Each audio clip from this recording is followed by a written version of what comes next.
Rodriguez. President Wu. Present. We have a quorum. Thank you.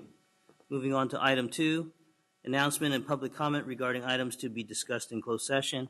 I'd like to note that item 3.1, at least on my agenda, says 3.1A, 3.1B, and 3.1B. That second 3.1B should be 3.1C.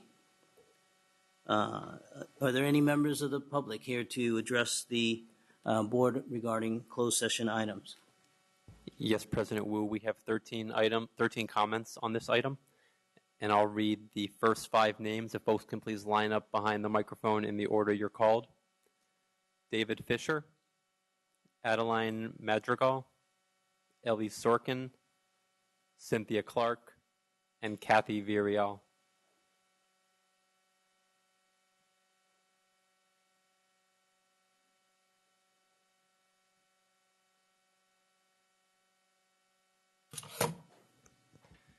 Good afternoon. My name is David Fisher, and I'm First Vice President and Bargaining Chair of SCTA. I have with me some members of the bargaining team that in good faith bargained our recent contract extension. I'd like to point out that our agreement that you recently ratified makes no changes to health benefits for active members or for retirees, other than agreeing to form a committee. Our current contract still says that the district shall offer Kaiser and HealthNet. As you probably know, the Educational Employment Relations Act, or ERA, requires the district to bargain with SCTA on all matters relating to employment conditions, which of course include health benefits. And the negotiations process, as defined by ERA, clearly states that before a school district could legally implement any changes to a collective bargaining agreement, it must first propose those changes, negotiate changes. If you can't get agreement, you have to declare impasse, apply for mediation, declare impasse again, go to fact-finding, and have a written report issued by the fact-finder. Only at that point is the district able to implement changes, and at that point, a union is able to strike. Not only were these changes not bargained, your bargaining team never even proposed these changes at any time during bargaining. They didn't propose it on April 2nd, April 30th, May 2nd, May 9th, May 15th, May 27th, nor on June 9th, August 25th, or August 26th, or any other time. I have my bargaining team here to verify that, and there's a big giant binder with all our notes from bargaining that also verifies that. SCTA continued to bargain in good faith, while the district remained silent about their intention to unilaterally impose these changes. As for the excuse, this had to be done because of some emergency skyrocketing healthcare costs. The provider that you illegally took away from us, HealthNet, had a 0% increase this year. If you let this unilateral and illegal action stand, it will clearly reveal a failure of the current school board, who seem unwilling to question or challenge this illegal action. Our message is simple. Our benefits are not up for grabs. Honor our contract. Restore our benefits. Thank you.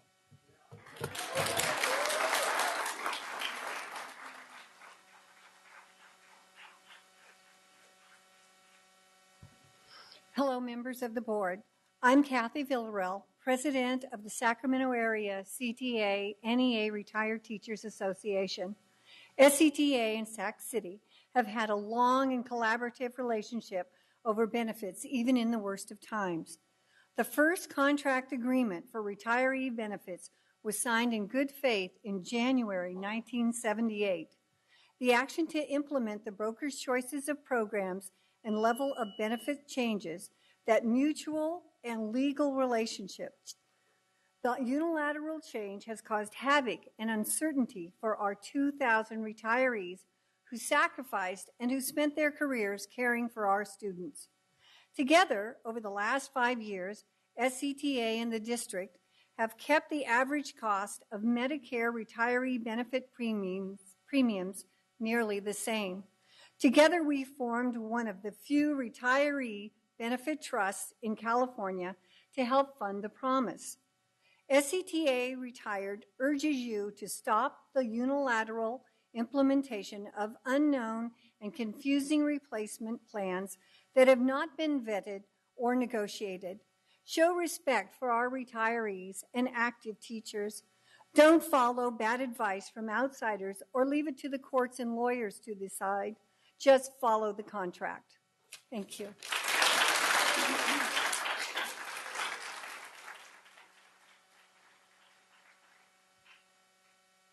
Hi, my name is Ellie Sorkin, and I woke up this morning struggling. I'm not sure whether I wanted to speak up to you members of the board. I've lived in the district since 1988. My 3 children were students of this district, and I worked as a school social worker for 12 years, retiring last year.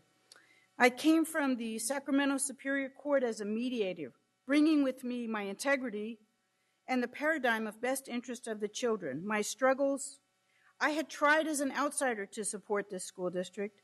I have tried as an insider to support this district. Unfortunately, it continues to be a struggle, as my mother would say, for dray your cup, go bang your head against the wall. I have seen people with good hearts, well-intentioned, make terrible decisions. I worked with the foster youth for the last 12 years, and they were victims of their parents making terrible decisions.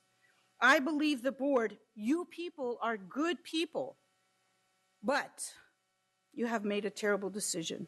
Many fellow educators remain loyal to this district, not for the pay, not for the building conditions, not necessarily for their supervisorial support, but like myself, this is my neighborhood. These are my children, and they are my future.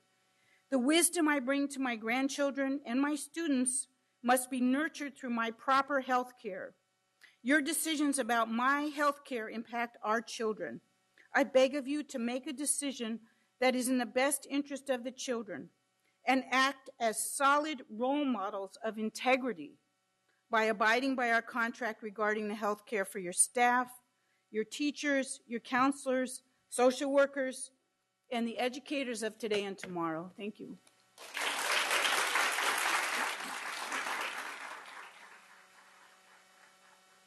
My name is Adeline Madrigal, and this is out of my comfort level. I'm an early retiree. I worked 30 plus years. I retired when I was 55 because my mother and my sister were both dying. My sister from ovarian cancer, my mother from leukemia. And at the time that I retired, you guys were taking out $1,151. That was the employer paid amount for my health benefit. I never had to take it and put it aside and then mail it in and then wait for a reimbursement. I mean, I have a budget, and so do a lot of people that are Medicare, that are early retirees, that are classified people. We have mortgages, mortgage insurance, cars insurance, food, gas, utilities, kids in college that we're supporting with books and parking permits and all of that. And, you know, I guess what I want to know is if when you go into closed session, are you going to lower that employer amount? Is it going to cover the 3 plans for me and Medicare? I mean, they have a whole bunch of other barrage of plans that they have. Is it going to be enough to cover their plans? And do we have to send in a check to them or go to my bank and tell them, pull it out electronically, then get a receipt, then send it to Connexus, then wait for Connexus to send it back to us? Are they going to send it back in a timely basis? Could it possibly be that they'll wait another 30 days, maybe 60 days, so they can make interest on that money that they're not sending back to us that we paid? In the meantime, I'm having to put aside another set amount for my premium and mail it in. That is wrong. Or find a doctor that will accept a debit card from Connexus so that I can give them the card, they can swipe it, and I won't have to worry about taking money out of my pocket. I mean, I don't understand this whole business. It's causing me more stress. It's causing my family stress. Are the people that have children under their plan, are you still going to continue their plan? Or are you just going to pay the employee part and not cover children? I mean, there's a whole bunch of questions. I don't know when you made your decision whether you really knew what you were doing and whether you really thought it out, or did you really think it out and you're doing this to make us all stressed out and miserable? Just honor the contract. You're supposed to have the 2 plans available, and I don't understand why you don't. That's it.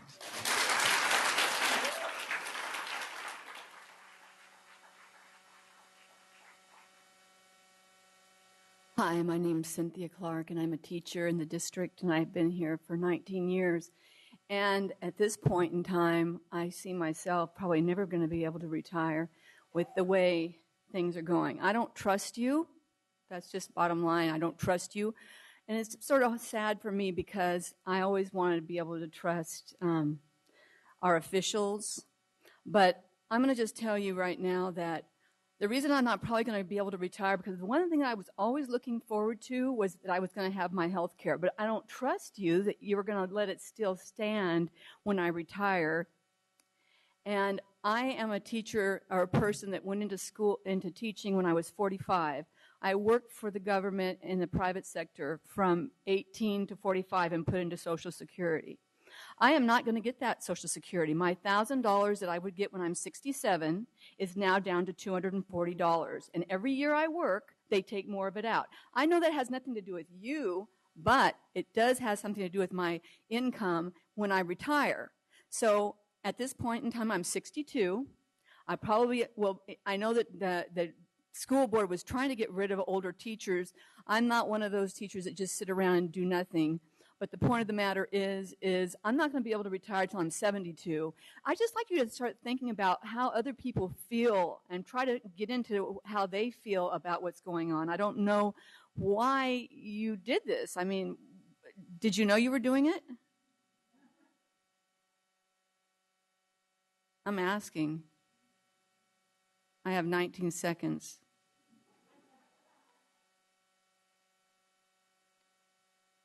Jeff Cuneo, did you know? I think we can address at the end after everyone's done with their comments, if that'd be acceptable. Okay, I hope you do. Thank you.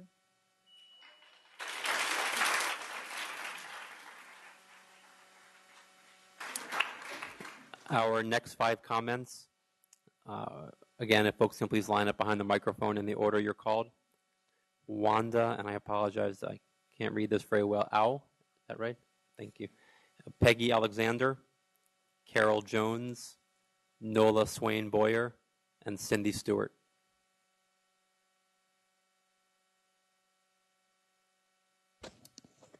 Hello, my name is Wanda Au.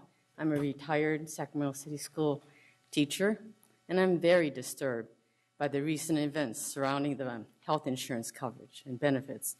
Sac City and you, current board members, ratified this contract, which specified that there not be any changes in our health plan. HealthNet even agreed to zero cost increases, status quo. You agreed, you signed it, but now you have violated that contract by doing the exact opposite. You have changed the health plans, and in secret, without negotiating. That's illegal. It's unethical. Have any of you sat in on any of these confusing, contradictory sessions with Connexus presenters? As an example, even the open enrollment date is in question. You hear one thing one day, another thing another day. Covering Part A for those who don't have it for Social Security is up in the air. They don't know what's going to happen. Health reimbursement contribution amounts are unknown. No one knows how much the district is going to pay for our coverage. How can we choose one of those many plans if we don't know how much the costs will be covered? Would you want to go through the convoluted way we're expected to pay with a debit card? And if the funds aren't deposited by the district or Connexus in a timely manner, then we have to cut a check out of our pockets and then patiently wait to be reimbursed. That's insane. Many of our colleagues are not computer literate enough to deal with this entire enrollment process. Some have health frailties, and some aren't even in town to know that this is happening.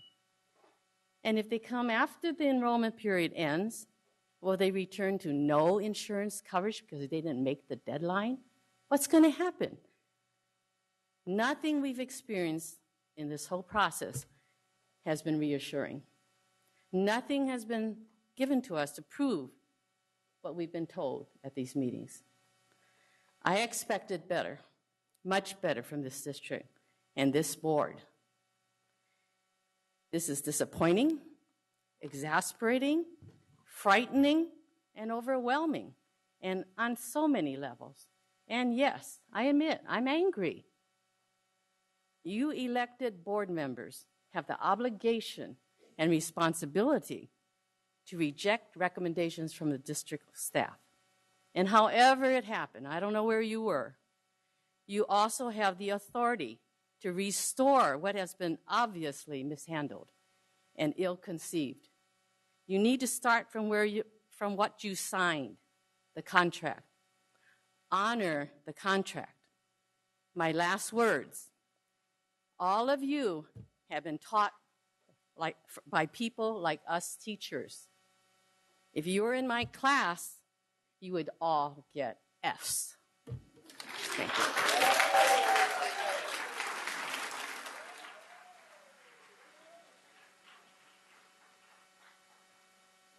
Hi, I'm Peggy Alexander. I've been a teacher, a volunteer, a substitute teacher now in this district. I'm a second-generation Sacramentan. I worked for Sac City because it was my hometown, my kids. We put up with some deplorable conditions over the years. Believe me. Fortunately, I could take a tax deduction for the thousands of dollars I spent every year to make sure that my students had the materials and supplies and clean room that they needed. Now, you've entered into a contract with me. SCTA has entered into a contract with me. I can't negotiate with you directly. It's against the law. I've already told SCTA I'm holding them accountable also because you and them have a contract, and that contract says you're going to negotiate all items, and you're going to do it in my best interest. Before my time runs out, I met a woman at the Retired Teachers, and she was too upset to come today, and I told her I would share her story. She's on the waiting list for a valve transplant. She can't get her blood pressure up. She can't get excited. And the stress that is put upon her on this change is unbelievable. And I'll tell you what I told my brothers when we found out that my dad had Alzheimer's. You put up with him. You took from him. He gave to you all of his heart, all of his soul, all of his possessions, until he came to the time where he needed your help. Our social contract with our father was, you don't get to drop kick him. It's not ethical. And I'm telling you that even though I'm an active teacher, substitute teacher now, but as a retiree, when people retire and they believe they're going to have X number of dollars, that's how they plan their life. And I don't think it's fair of you to even go back and say, I changed the rules of the game.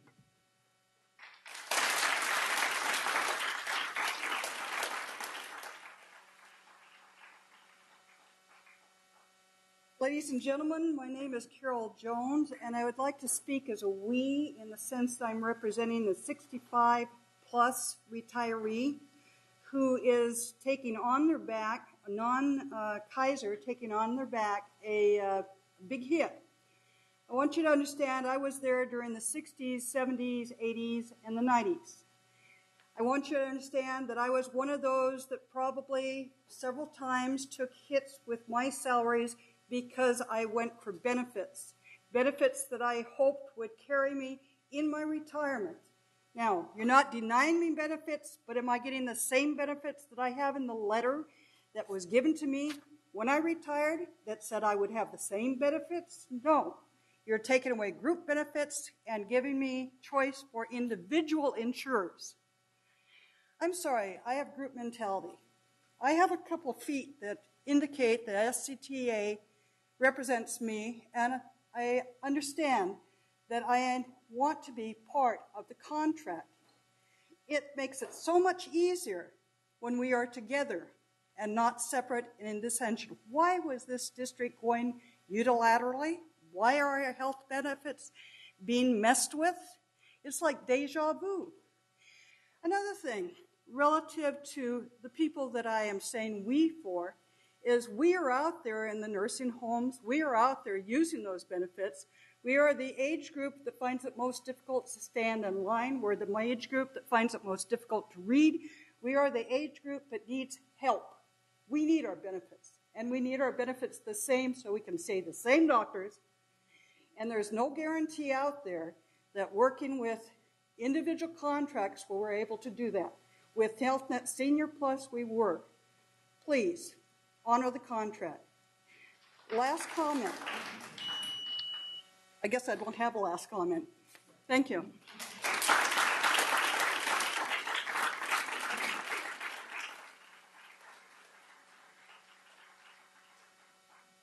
I believe Nola had to leave the building.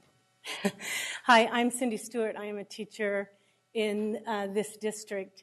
And I just feel that, most people are here talking on 3.2, which has to do with negotiation and collective bargaining. That word collective bargaining means that we came together and we worked on an agreement together. But there was no agreement on our benefits. That was not a collective bargaining agreement. But 3.1, I think most of us could come up here and speak on that because it talks about existing and anticipated litigation, which is where this is heading. We've already filed. We're going to arbitration. But that doesn't seem to faze you guys because you could make the decision to say, we need to stop and restore and honor the contract. Right now, the contract also has in there that the district would get a waiver for teachers that have split classes to not be evaluated this year and next. Yet I received an email from one of my principals stating that the district will not be getting that waiver and that everyone will be evaluated this year. That's another thing that you're going back on a contract you just signed. And that is a total unfair labor practice. So it could go to 3.1, anticipated litigation with an unfair labor practice. Your behavior and this district's behavior is reprehensible.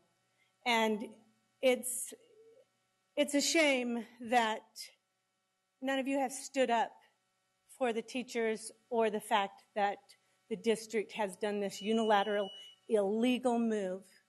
Our benefits are not up for grabs.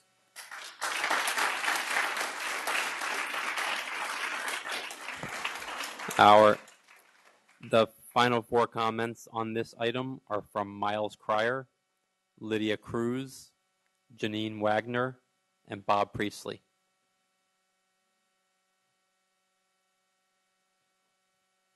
My name is Miles Cryer, and I thought the biggest problem of this district left last December.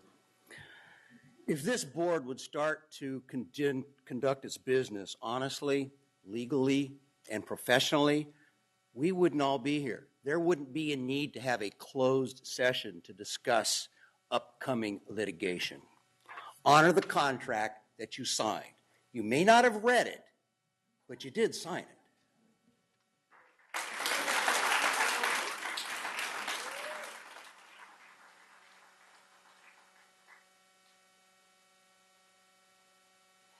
Good afternoon, good evening. I don't know what time it is actually right now. I really wasn't going to come here because 2 years ago you didn't honor my community. You did not honor the students that I taught. So what would make you honor me as a teacher? I don't know. I wanted to be a lawyer at one point, but then I decided to become a teacher. I chose to take a cut in pay or whatever before I could get it. And anyhow, being a lawyer doesn't seem to be helping you guys knowing what's legal or not, so maybe perhaps I really did make the right choice. As a teacher, I knew that I was not going to be making as much money as I could have as being a lawyer. But you know what?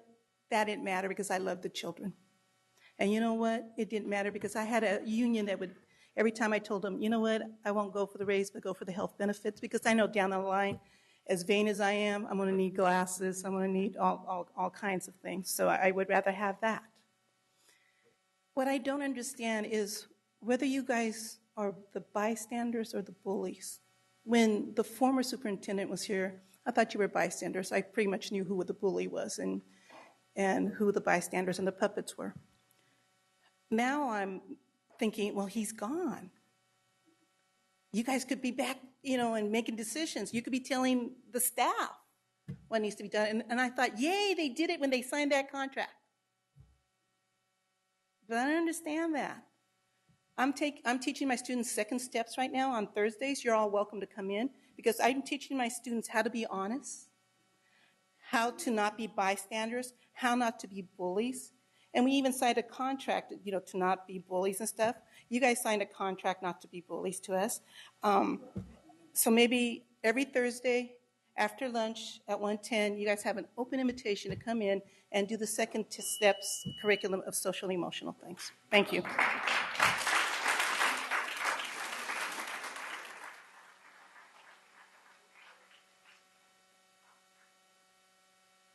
Good afternoon.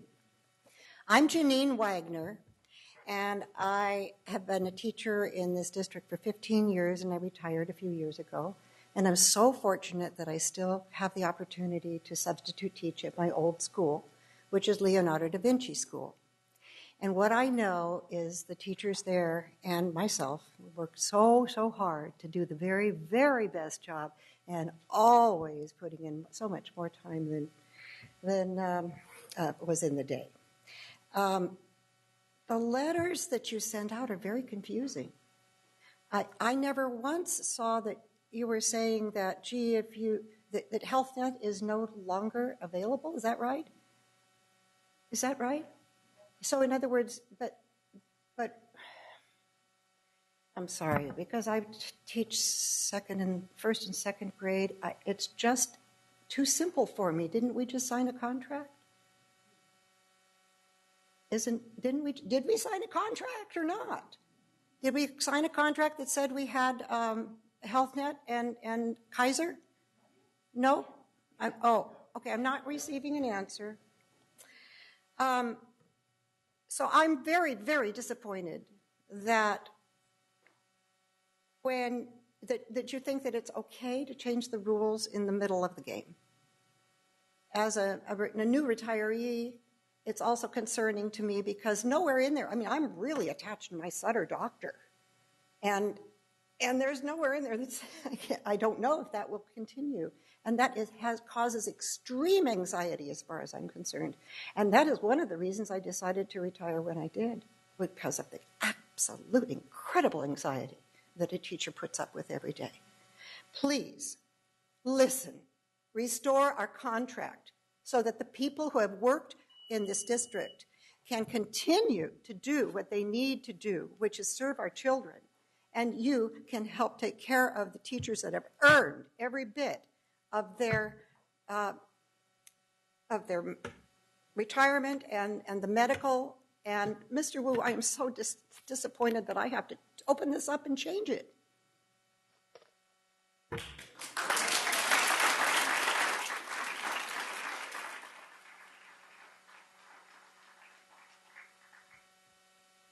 Well, good evening. I'm Bob Priestley, and I'm a teacher at San Brennan Middle School. And I'm also an SCTA member who voted for a contract that we have. And I thought contracts were what they stand for is you go by them. But let me start with Will Rogers. You guys remember Will Rogers out there? Remember him? The humorist, American humorist? He once said, "All I know is what I read in the papers, and that's an alibi for my ignorance." Mr. Hanson, have you read the News and Review today? It was not, well, you should read it. You were very disparaging about another human being that is your opponent. That's embarrassing. A person on our board. Mr. Wu, we've had many conversations over the past couple of years. It's time you step up and be part of us as the school district. Mr. Cuneo, I read something that said you are being endorsed by charter schools. You are a member of this board, right? I think you should resign, really. Okay?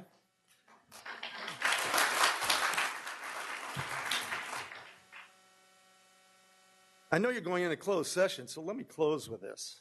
Also, Will Rogers. And I just hope everybody understands that it comes from Will Rogers. He said, if stupidity got us to this mess, how come it can't get us out? Go into that closed session, Diana, please. Miss Rodriguez, Miss Pritchard, and work with these people to get this thing reversed and come out with the news that that contract is with the insurance company is going to be torn up. I'm tired of paying legal fees out of my tax dollar on this board. Thank you.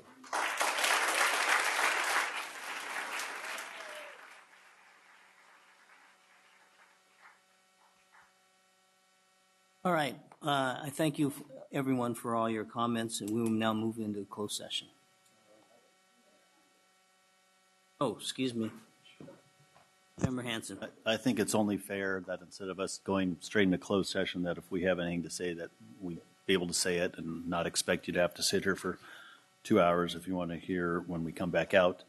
I'm very concerned about a lot of the things that I've heard and learned over the last several weeks. I'm asking a lot of questions. I appreciate the emails I've gotten from several folks. I've talked to a lot of people face-to-face, retirees and active teachers. I have a tremendous amount of respect for the work that you do if you're a current teacher, or the work that you did as a retired teacher. I really do. I was a product of public schools and wouldn't have had the success that me or other folks get to enjoy in life without having that there. And as someone who worked for labor for a decade and worked for many different legislators in a role supporting labor, I understand very well what the concerns are. And I did appreciate one of the folks in particular who mentioned that everybody has to be accountable. It's not just us and the district, but it's also the SCTA leadership. So all of us are in this together. When Keenan was chosen as the bargaining group, I understand, SCTA was in the room. There was never a disagreement with that until days after the decision was made. I'm telling you, all right, well, please, I listen patiently, and I appreciate the same respect here. Okay, I'm just asking for the same respect. Remember, there's students watching this too, so your action should reflect on you just like they should reflect on us. So I'm saying that that's the case. In one of the original drafts of the agreements, there was a discussion about healthcare benefits. It's not something that was brand new and brought into it. It's part of the agreement. I have it right in front of me. And at different times, there's been discussions about that. Understand also, please be respectful. Also, the other 4 unions that are part of this district negotiated an agreement on their health care benefits that are saving millions of dollars a year. And you know what we did with that? It was split 1/3 for the union, 1/3 for the district to hire more staff, and 1/3 to prepay the health care obligations. Do you also know that this district has an over $600 million unfunded liability for health care? How are we going to work together to fix this? Because if we don't work together, we'll go down, some of us won't be here. Some of the staff won't be here. And we'll look at what happens in the city of Stockton or the city of San Bernardino, where they're going bankrupt because they're not taking care of that. That's not where Sacramento should be. That's not what I want to see. I want to see us working together. I'd also mention that in a letter that we received from SCTA on July 17th, they said that they were not going to be able to negotiate until after September 2nd. So they took 2 months off during the summer. All the other unions kept negotiating. That's, being absent. That's what you talk about, giving Fs to students. How about giving absence slips to folks who don't want to sit down and negotiate? So everyone has to be accountable here. I'll take the lumps. I'm sure that's part of the position, and I'm fine with that. And I think it's appropriate that I need to be accountable as everyone else. And I have a lot of questions. And I sat down with HR for a couple hours before the meeting today to get more questions answered. I just want you to know that I appreciate all the comments, and I'm sure I'll get many more. But I really do respect the profession a lot, and I respect this district. And I thought it was important for me to say that. And, if you want to yell, please don't do that. But I'd be happy to talk to folks, and I'd be happy to answer emails or set up meetings to talk to people. I make myself available, and I'd be happy to do that. And I appreciate the courtesy of listening.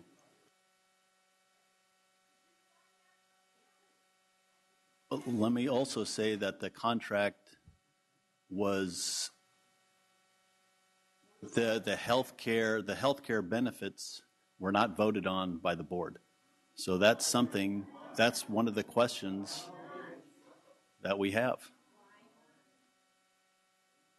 It was in fact, that letter went to the president of SCTA by our superintendent a few days ago. So the information is with your leadership, and so that's why there has to be an exchange of information and people getting together and not just have one side of the story. So, I look forward to having further conversation. Member Rodriguez.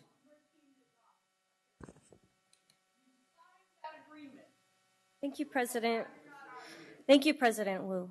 I understand that we have to get to closed session to discuss other items before us, but I understand also the gravity of the situation, the sensitivity of the situation, and I just would like to express to you all that I look forward to, working toward a workable solution. Thank you all for coming today and expressing your concerns. Thank you. Okay, we're adjourned.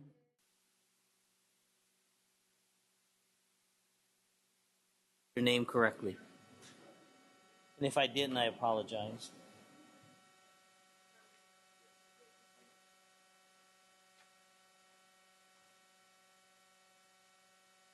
I pledge allegiance to the flag of the United States of America and to the republic for which it stands, one nation, under God, indivisible, with liberty and justice for all. Sorry. Early.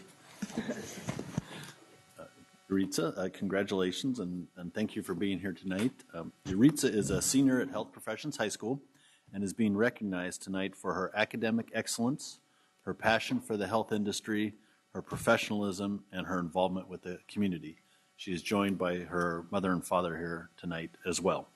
Yuritsa is a member of the high school's Health Occupation Students of America Club, and she plays an integral role in the team placing 5th in statewide competition in forensic medicine. Teams were tested on their knowledge of forensics, their ability to examine an actual cadaver, and their ability to write a critical case report of their findings. More than 80 teams competed statewide. In addition, Yuritsa is a dedicated writer and has been published in her school's creative writing anthology each year. She is a volunteer with 916 Inc., which promotes student literacy. She currently sits on the organization's board as a student representative. Yuritsa possesses wonderful leadership and public relations skills. She is a top recruiter for Health Profession High School, which I absolutely appreciate. Thank you for doing that. We need more people to know about that great school. And she uses her public speaking skills to encourage students to enroll. In addition, she has advocated for health industry partners to become mentors for students on her campus. When asked about her motivation for becoming a spokesperson, she said, "Never underestimate the power of a good presentation. You never know who you'll meet." Yuritsa has many goals for the future. She hopes to attend Sacramento State and explore career paths such as forensics pathologist, criminal profiler, advertising sales director, or possibly dramatic arts. On behalf of the Sacramento City Unified School District, we are proud to recognize Yuritsa Benitez as our stellar student. Congratulations.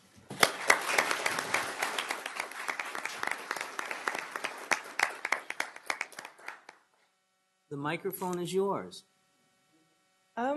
Well, I am very honored for this, and I have come to appreciate myself a lot more and know what I'm worth, because before I was like, well, I'm not good at math, I'm not good at this, but at the same time, that doesn't really matter, because when you have the support system that I have had, like from my parents and from my teachers, hard work and dedication pays off a lot. Thank you. Thank you.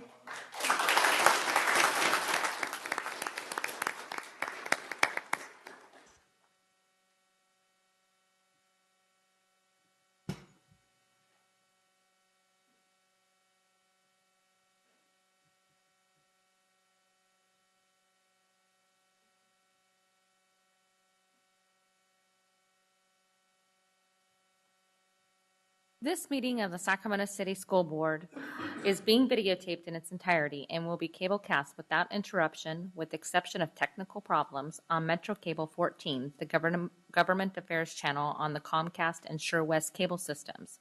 Today's meeting will air Sunday, October 19th at 6 p.m., Monday, October 20th at noon, and webcast at www.sacmetrocable.tv. Members of the audience wishing to address the board should fill out a speaker identification form located in the back of the community room and give it to Chief Communications Officer Mr. Ross prior to the conclusion of the item's presentation. Please speak into the microphone when addressing the board and state your name for the record.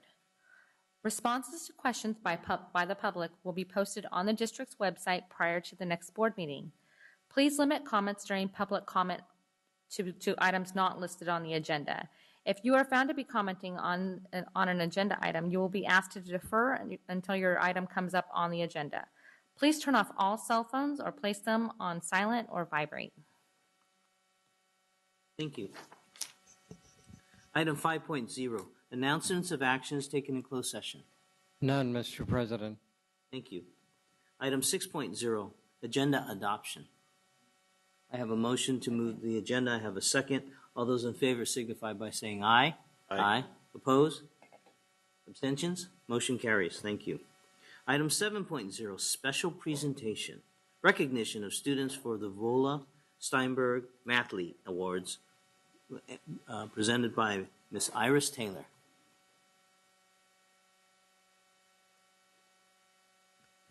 Good evening, Board President Wu, Acting Superintendent Allen, and members of the board. I'm excited tonight to present to you the 2013-14 Vola Steinberg Mathematics Scholarship recipients. These are the students who have scored at the top in our annual Mathletes competition. So they've shown outstanding math performance. And with us tonight to present these awards, this award is made possible through the generous donation of a Sac State professor whose wife was a teacher at Kennedy High School, and these awards are made in her memory. And so we have Dr. Bradley here from Sac State to award the students. Good evening. I'm Dr. Edward Bradley, and I'm here from the Department of Mathematics and Statistics at the California State University in Sacramento. Each year, the Department of Mathematics and Statistics presents the Vola Steinberg Memorial Scholarship to the student participants of the Mathletes competition in the Sacramento City Unified School District. Vola Steinberg was instrumental in establishing the Mathletes competition in the Sacramento area. She was also a devoted and brilliant mathematics teacher at Kennedy High School, an alumni of the Department of Mathematics at CSUS. Thank you.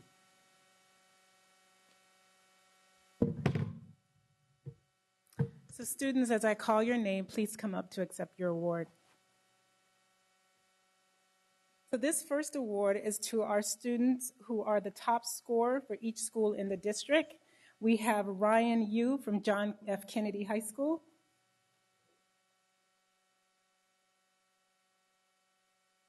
Ms. Feliz will come and accept on his behalf. Probably doing his homework.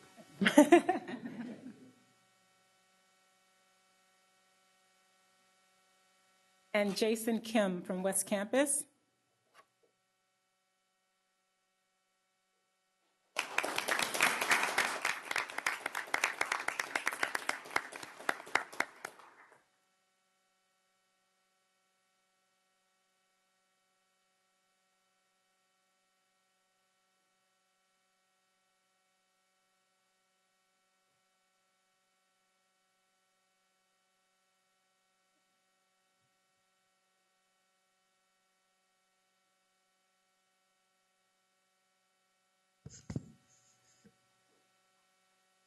So the next students are the top scorers in the district for each grade level.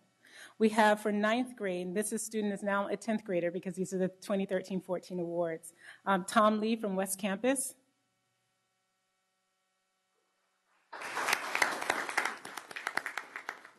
Also doing homework.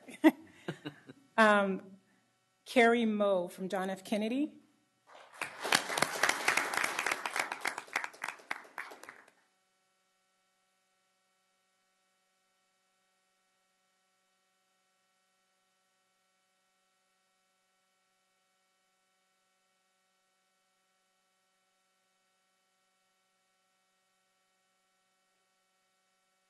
Jason Kim from West Campus.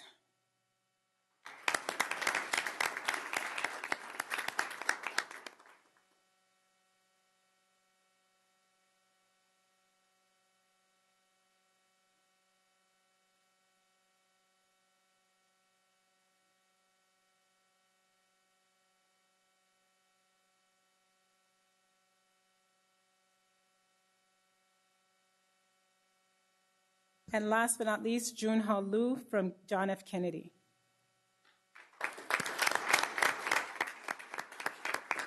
Student has graduated, so Ms. Feliz will pick it up on his behalf.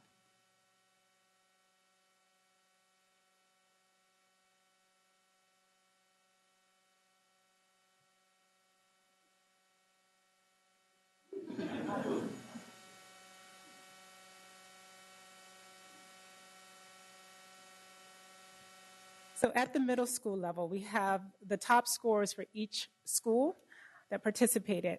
From Albert Einstein, we have Ellen Orr.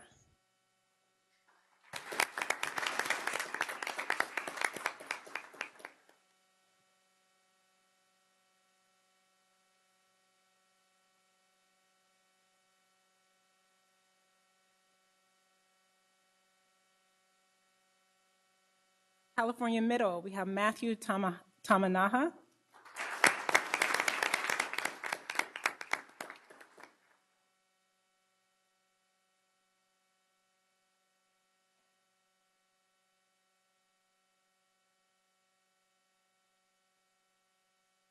From Rosa Parks, we have Peng Yang.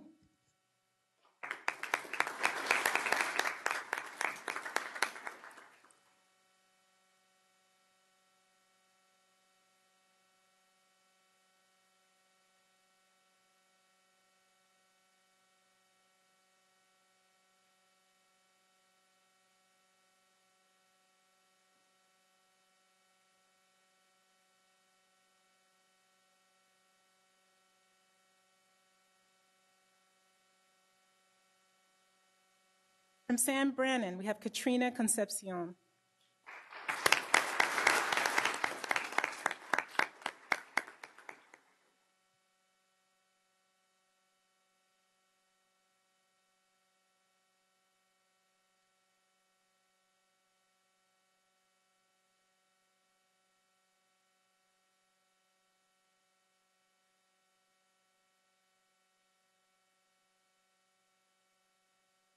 From Sutter, we have Philip Kim.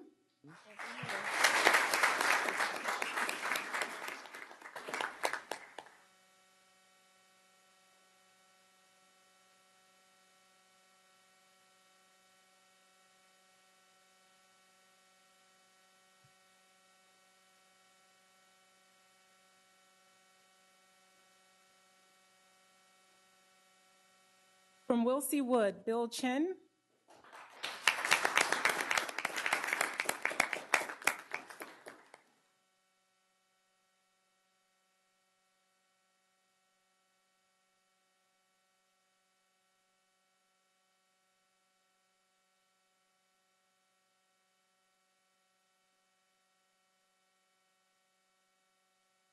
And from Genevieve Didion, Michael Jang.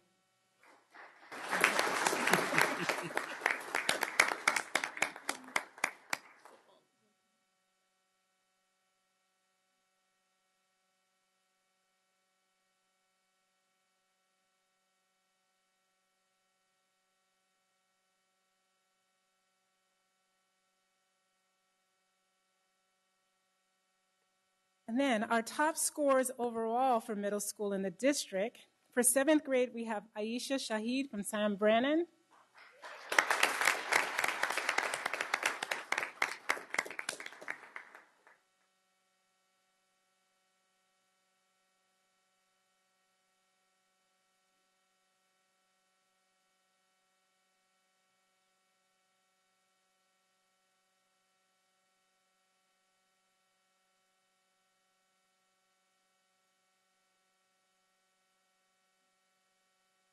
And our 8th grade top score this year is Philip Kim from Sutter Middle School.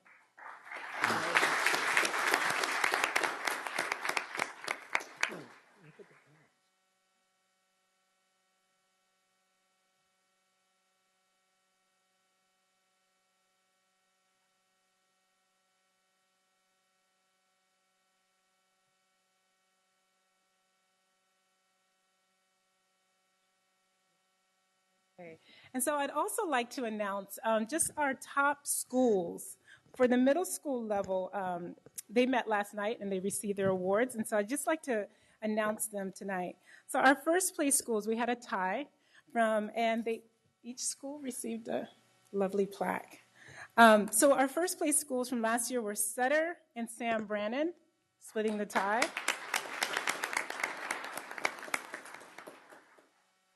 Second place, Einstein and Einstein. Einstein? I'm sorry, that's third place is Einstein, and fourth place is Genevieve Didion. So again, we're just appreciative of the generosity and for the students and the outstanding scholarship that they've shown. And we also want to thank the advisors who support these students and get them ready for the competition. They put in a lot of time and effort to get the students ready. And so we're just very excited about this award. So thank you.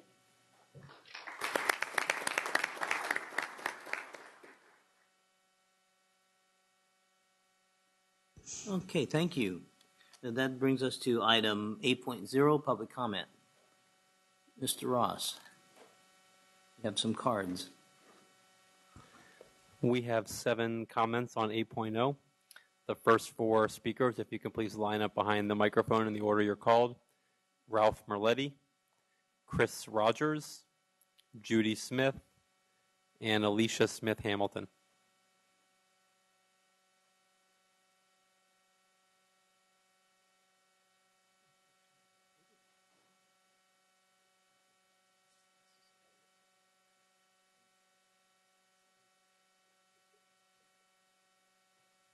Hi. First of all, I'd like to thank you, President Wu, and each of the board members that are present tonight for listening to our public comments. My name is Judy Smith. I'm with Tao Holistics, and I will be turning in a proposal for the repurposing of Fruit Ridge Elementary School. For the past 10 months, we've been strategically planning, working really hard to see how we can bring together a community collaborative to serve this very underserved community.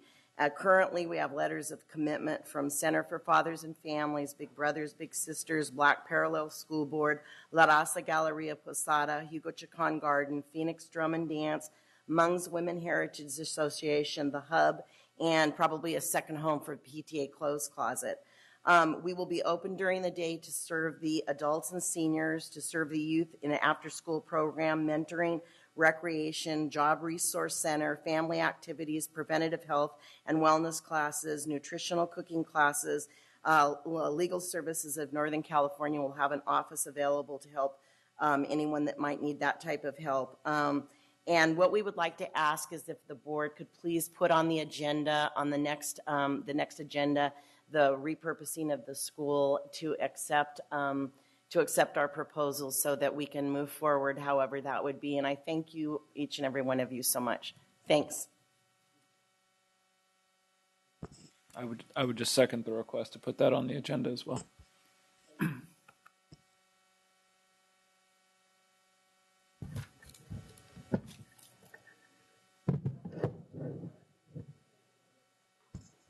Good evening, school board. Once again, my name is Ralph Merletti from Fruit Ridge, and this is one final pitch for the partial solar eclipse on Thursday afternoon.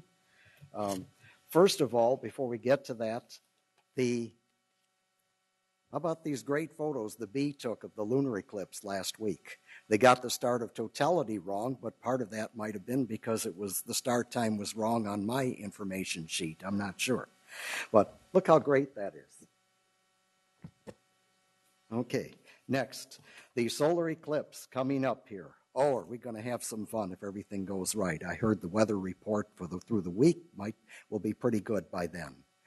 Okay, now, safety first. As far as direct viewing, welder's glass number 12 or number 14, best darker. No sunglasses or smoke glass. Aluminized mylar, I have an example of that here, but the problem with that is that it may develop tiny holes or cracks. So you have to be careful with that, especially with any special glasses that look like that. Best way, most of us do not have the items available that I've mentioned. So, best way, indirect viewing, pinhole projection, punch a hole in paper or cardboard, look at shadow pinhole images away from the sun, still hoping that the Sacramento City School District has a district-wide project on that. I've not heard a report on that so far. Look at tree shadows. We might need warning signs in English, Spanish, etc. Look for the multiple images in the tree shadows, and you can use a binoculars or telescope to project the image. If you're going to do this, we definitely need adult safety supervision.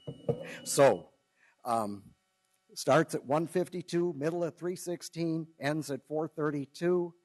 Let's enjoy this teachable moment, actually many of them in that 2.5-hour period. And anybody, please see me after see me after or during the meeting. I have all kinds of things which I can't even begin to show right now. This is how I've done it in the past.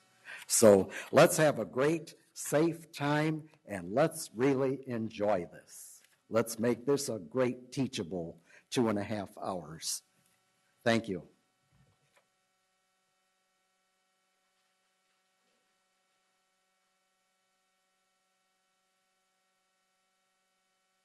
Hello, my name is Alicia Hamilton. Thank you for having me here today. I just actually am here to ask that it be put on the agenda. Fruit Ridge, the repurposing of the school. I'm a homeowner, a longtime resident of the area. Left for a while, came back, and I'm really in support of that moving forward. I think the area could really, really use it. So I'm really just asking that it be put forward on the agenda. I think it's very, very important for the growth of that community. So just wanted to put that out there, and that's it. Thank you.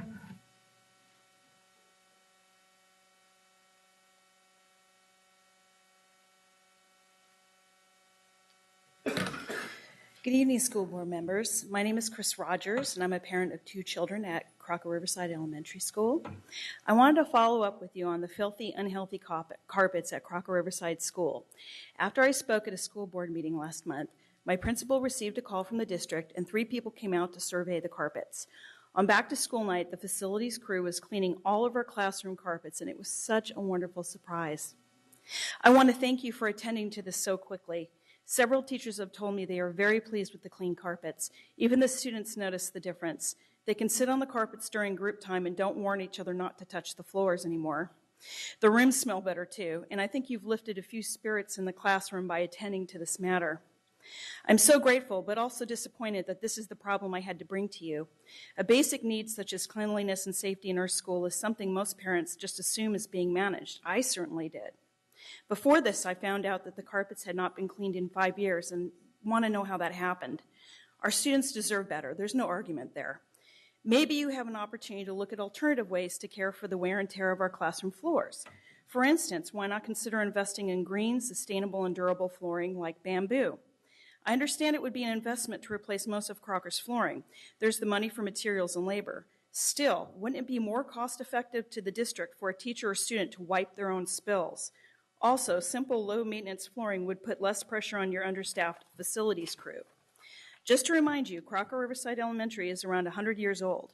Our school currently has 650 students. Some are bused in and others come from schools that have been closed in other areas.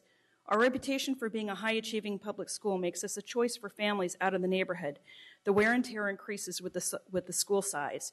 At the moment, we have an old blacktop with multiple cracks and holes, which the students frequently trip over, 2 small, rusty, overused bathrooms with minimal toilets, certainly not enough for 650 students. I know some students who hold it and wait until they get home to relieve themselves. Small classrooms that have been given large numbers of students. My daughter had 34 children in her class last year. Stuffy classrooms with no decent filtration system or open windows. Flu season ramps up quickly at our school. And of course, old carpets that require more labor than the district can afford to provide. So thank you for being proactive with the carpets. Please consider building on this one small success. Our headcount increases, but the care of our school does not keep up with the demands you place on it. Thank you very much.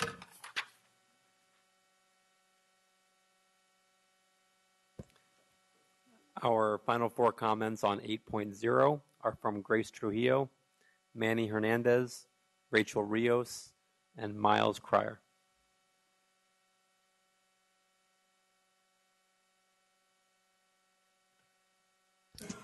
Good evening, members of the board, and Lisa Allen.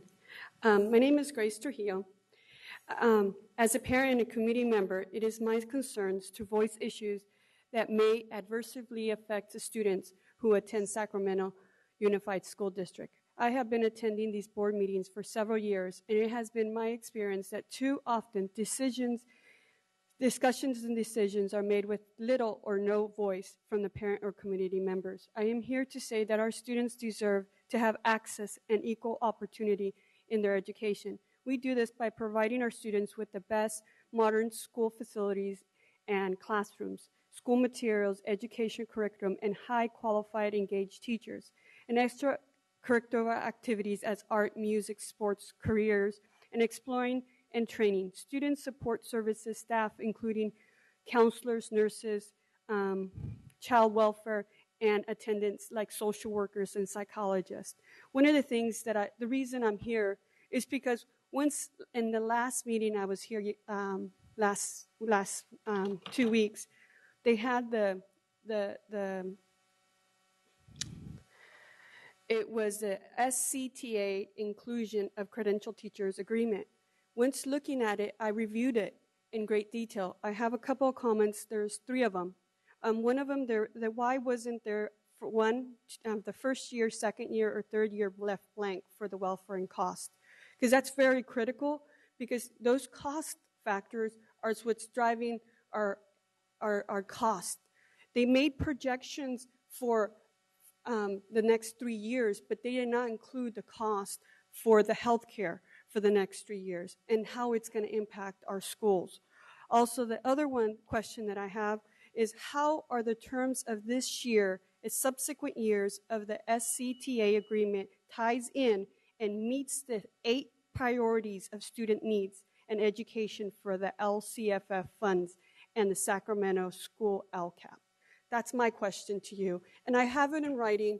I kind of want to say, hopefully you'll be able to answer all my questions and my concerns. And here's a copy of it. Thank you.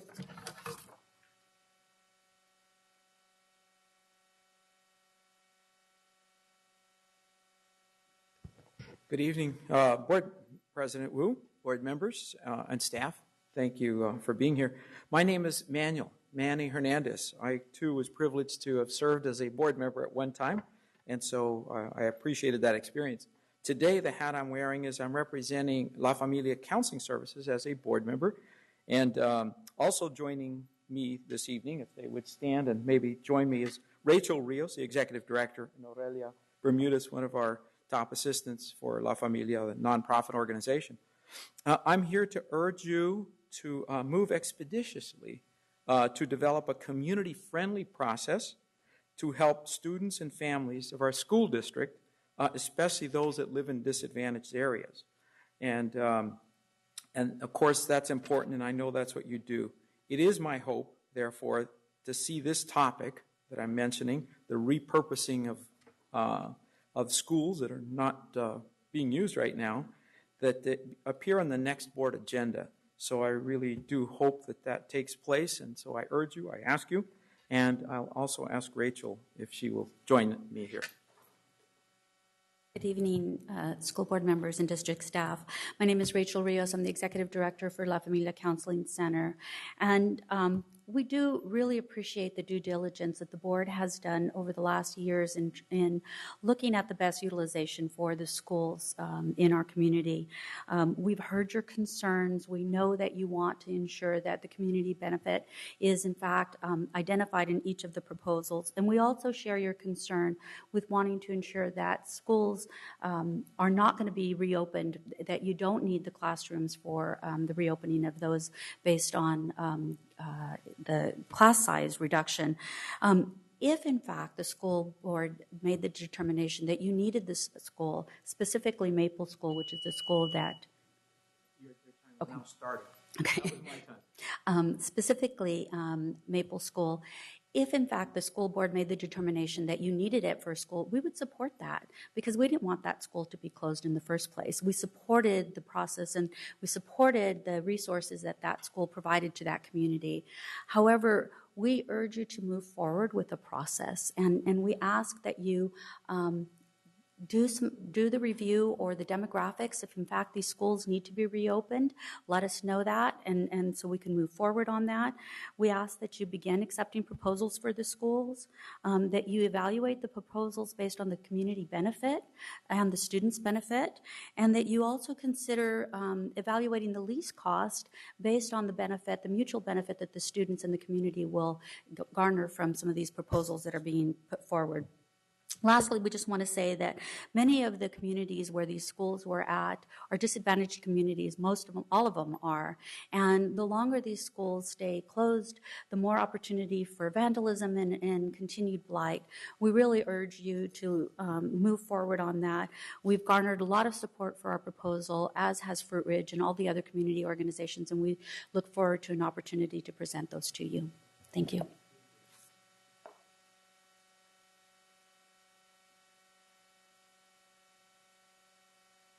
Miles Creer. A year ago, well over a year ago, when the schools were closed, those schools had quite a number of smart boards at a district cost of about $3,000 plus for each one. There were approximately 40 smart boards left sitting in unoccupied schools. At the end of May of last year, there was a process put into place to disseminate those smart boards to schools that would be willing to accept them, knowing full well that since this was going to be a capital improvement for the school, they were going to have to pay the cost of moving and setting up the smart board from the closed school to the school that actually has students. I happened to be working at one of the schools that, through a lottery system and through mutual agreement that seemed fair to everybody, we were able to procure two possibilities.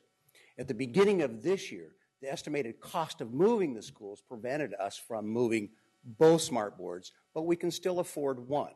And so we had set up in place for that transportation to take place. It now turns back under staff recommendations that those smart boards have been assigned to the teachers that had them in the first place, which was not in the original agreement. How you can put a district commodity assigned to a teacher who may not be here or assigned to a school that can't afford them seems to be a little idiotic. These smart boards should be sent to the schools if the schools can afford them. They're a wonderful educational tool. We have one school that could desperately need one. We can pay for it. We are ready to have it transported. And we're getting staff recommendations that don't seem to make any sense at all. I would like for you to look into that, please. Can you say what school? I work for Bowling Green Charter McCoy campus.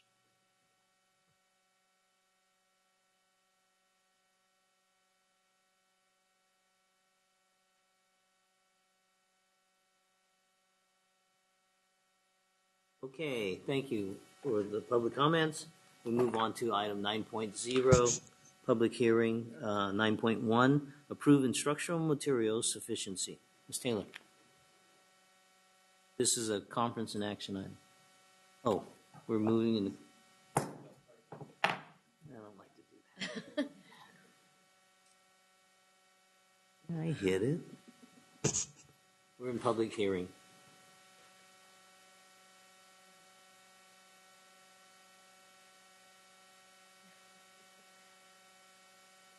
Shall I start, or should I wait for the PowerPoint? This is your show. Okay.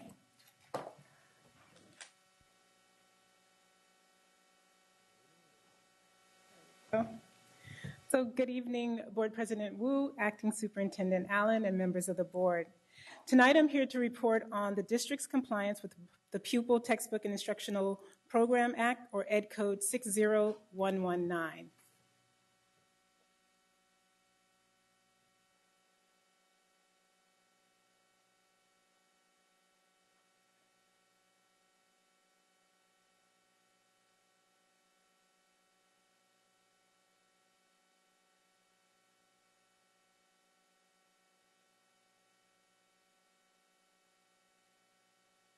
Important to turn it on.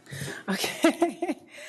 Ed Code 60119 requires that by the eighth week of school, we have a public hearing to certify that all students have sufficient textbooks or instructional materials that are consistent with the content and cycles of curriculum frameworks adopted by the State Board of Education and core subject areas, which include English language arts, history, social studies, math, science, foreign language, health, and laboratory science. The steps that we have taken to ensure sufficiency include an initial survey of sites to determine their instructional needs. When possible, we have redistributed surplus textbooks for sites that need additional materials. And if materials were not available, we have ordered additional textbooks. We have verified materials for each student.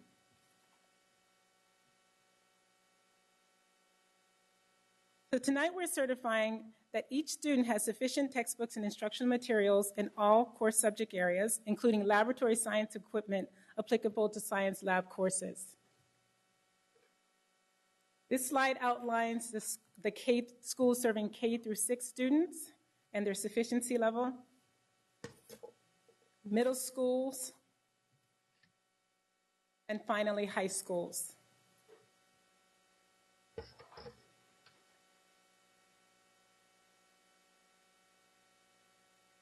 Tonight that we ask that you approve Resolution 2814, certifying that Sacramento City Unified School District has sufficient materials for its students.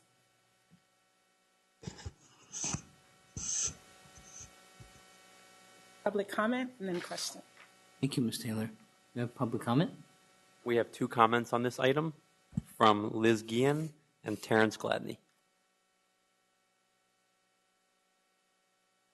Good afternoon, board members. I guess it's evening, sorry. My name is Liz Guillen. I'm the Director of Legislative and Community Affairs with Public Advocates. We're a nonprofit civil rights law firm based here based in San Francisco, and I'm the Sacramento office, essentially. I just wanted to highlight that, first of all, thank you to staff for presenting on the instructional materials piece and the sufficiency. It seemed like a good opportunity to talk about the reason it came about. The requirement came about because of a lawsuit that Public Advocates and the ACLU and the Mexican American Legal Defense Fund and others filed in 2000.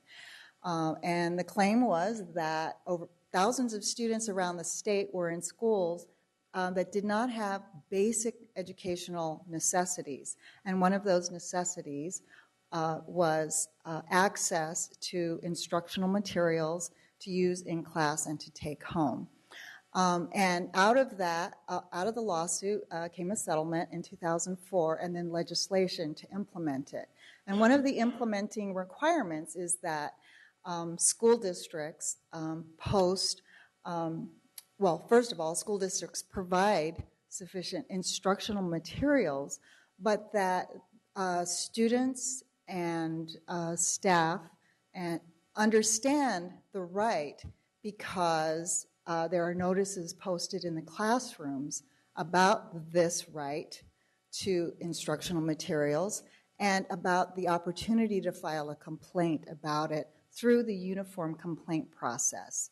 So if you don't have any complaints, I'm assuming, because I think this is happening around the state a lot, that that your schools don't have the notices up.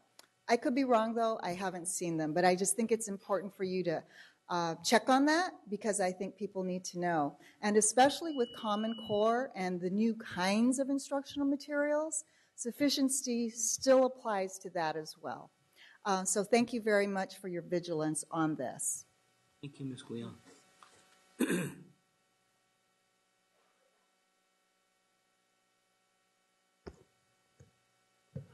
Good evening, President Wu, rest of the school board, well, those of you that are here, Acting Superintendent Allen. It's weird to see you up here, but my name is Terrence Gladney. I'm a parent of two students, one at Kennedy and one at Cabrillo. And I just wanted to comment that, you know, as we do move, as Ms. Guillen said, towards Common Core and move to more digital resources, it's important to, you know, I've heard a lot from parents in our special needs community that we need to make sure we have enough adaptive technology to service all kids. And I think it's a great opportunity when we're looking at resources. It will help me as a parent to know what we have at each school that is being qualified as sufficient. Because sufficient is foundational to me. I mean, we should be at least sufficient, but we should thrive to be excellent. So it would help me to know what materials are sufficient in each school. You know, is a curriculum aligned across school sites? How are materials different at sites that have different programs? You know, just visual references so I can know and other parents can know as they come and look at our district as an opportunity, know what their children will be learning.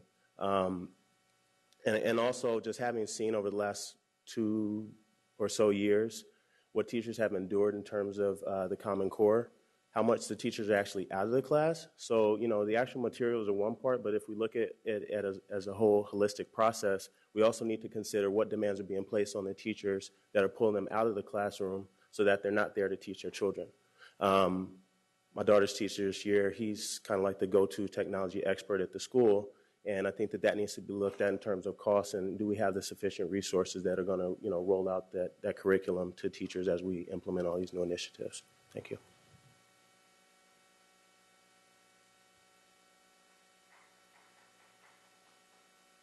Okay, that's it for comments from the audience. Are any questions from my colleagues? Comments? Then I'm going to close the public hearing and entertain a motion. I have a motion. I have a second. I have a motion from Vice President Hansen. Motion from a second from Vice President Pritchett. Any discussion? All those in favor signify by saying aye. Aye. Aye. Opposed? Abstentions? Motion carries. Thank you.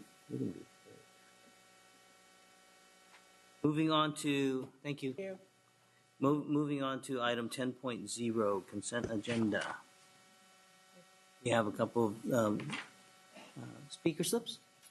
We have one comment on item 10.1F. 10.1 F. Okay. I'll take the comment then. Okay. One comment from Ralph Merletti.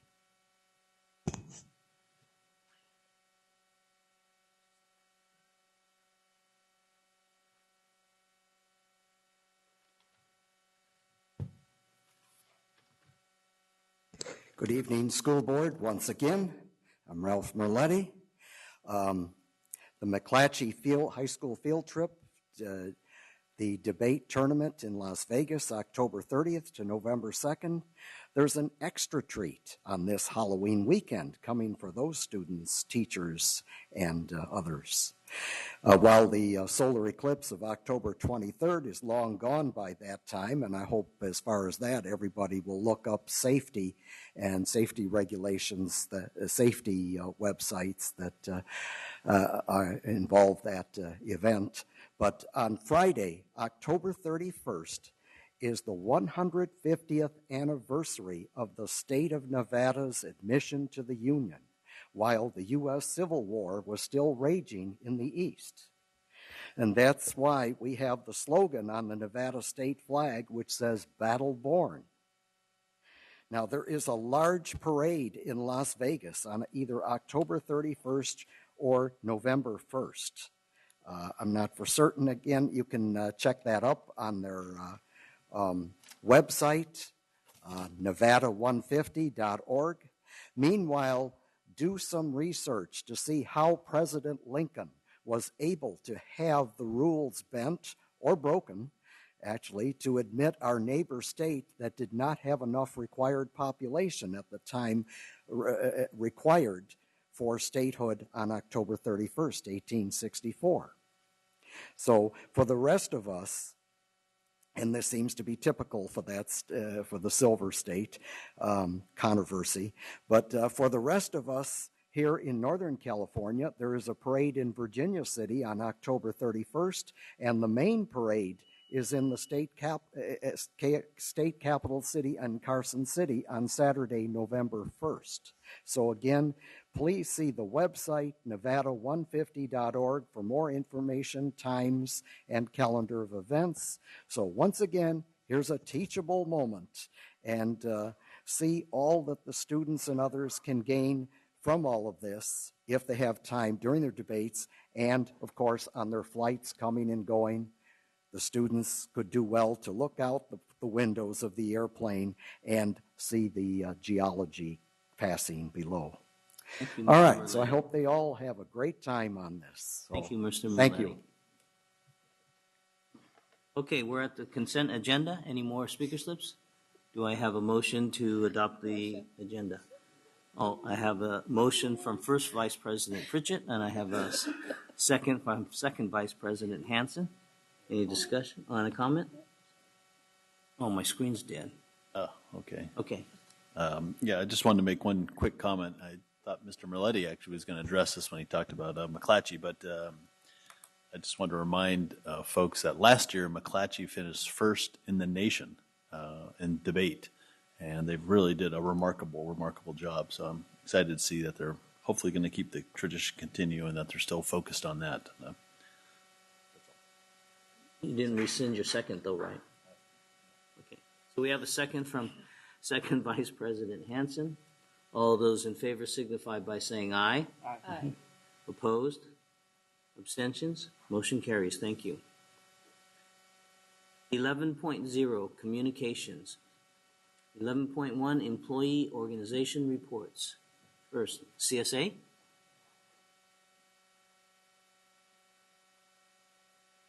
SCTA. SEIU. Teamsters. UPE. Thank you. We'll move on to item 11.2, District Parent Advisory Committee. First, Community Advisory Committee. Good evening, board members and Ms. Allen. I'm Angie Sutherland, and I'm the chair of the Community Advisory Committee for Special Education, and I just want to thank you for giving me the opportunity and the CAC at your monthly meetings to be able to come up here and engage with you.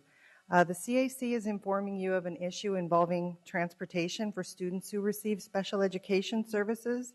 Many students rely on the district services to get to and from school. It's been brought to our members' attention and through parents' observation that the buses have been arriving late to schools on a consistent basis. And some of our students already spend a long time on their route to school because they're placed in schools that aren't in their own neighborhoods. And so arriving late to school just adds to that. And it can add up a lot over the course of a year, resulting in lost instructional time. And all hours of instruction are vital to the students. So we're concerned about the impacts this is having on the students, just as the schools would probably also be concerned about students arriving chronically late.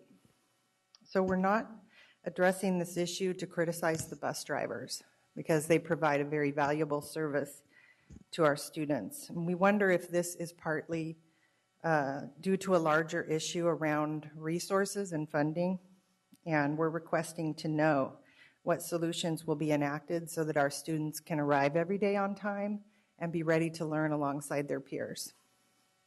So thank you for your understanding and your requested action on this matter. Thank you, Ms. Good evening.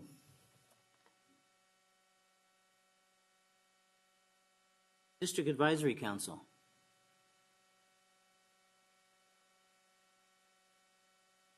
Hi, good evening, President Wu, and, well, you're not Superintendent Banda, so hi, Lisa, and board members. My name is Maria Harrell Sullivan, and I'm here today to represent the Independent Parent Voice. I am the president of the District Advisory Council, and I would like to take a moment to, well, he's not here, so thank the superintendent for visiting us at our executive board meeting. So if somebody could deliver that message to him, that would be fantastic. Sorry, threw me off. I would like to extend an invitation to the superintendent to visit the DAC General. I believe that the membership would also like to hear from him as well, because at the executive board, we only usually have a few people who show up.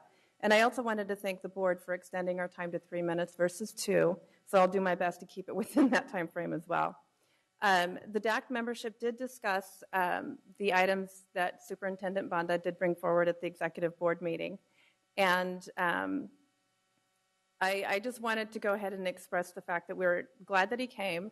However, I wanted him to also know that Sacramento Unified School District was the pilot program for the Epstein, or the Joyce Epstein model for parent engagement. And I do understand that his school district that he just came from, the Seattle Public Schools, received the national award for that program as well. So knowing that, I'm a little confused about some of the comments that he made at our committee. And not just me, but my membership as well, because he did say that the LCAP was being brought forward and the parents weren't invited to be part of the process. And another comment that he made was that parent leaders and community members aren't to be part of the policy writing process, which confuses me because I personally was part of the process in the anti-bullying board policy that's been written. The LGBTQ policy was also written with community and parent support. And restorative justice was also another example of all of our community came together and helped build this policy. So we as parent leaders here would like to lend a voice, and we want to make sure that we're part of the process. And the parent leaders have gotten together, and there's a few things that we would actually like to bring forward. We would like to be part of the communication. So when district level committees are being created, parent leaders would also like to be able to send a representative from each leadership, because we've got CAC, we've got DLAC, we've got PTA, we've got the DAC. If we could bring forward one member, so if we did, you would actually be able to encompass a bigger demographic, and it would actually help you with outreach as well, because I know that's one of the things that the board and the district has issues with, is communicating with parents, so we could help facilitate that. We would also like data. We would like when district staff presents to us, we want to see the data that backs up to the reports. And we also would like a little bit of time when we're asked to make a decision on board policies that we weren't involved in. We want time to be able to take it back to our membership. And through transparency and authentic dialogue, I think we can build a better community. Thank you. Thank you. District English Learner Advisory Committee. Gifted and Talented Education Advisory Committee. Sacramento Council of Parent Teacher Association.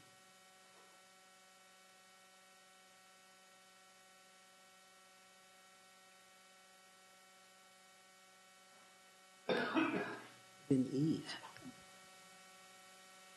Good evening. Terrence Gladney, President, Sacramento Council PTAs. It's so weird to see 3 minutes up there. I probably won't even take it, which is... I probably won't even use the 3 minutes, so you might be able to. Good evening again, President Wu, fellow board members, and interim or acting.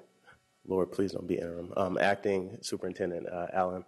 October 6th, we had our general meeting and student community service resource fair at Shriners Auditorium. They're gracious enough to host us, and we had a well-attended event with over 45 attendees. We had 18 community organizations who came out and provided opportunities to students. We had at least 15 students, probably closer to 20.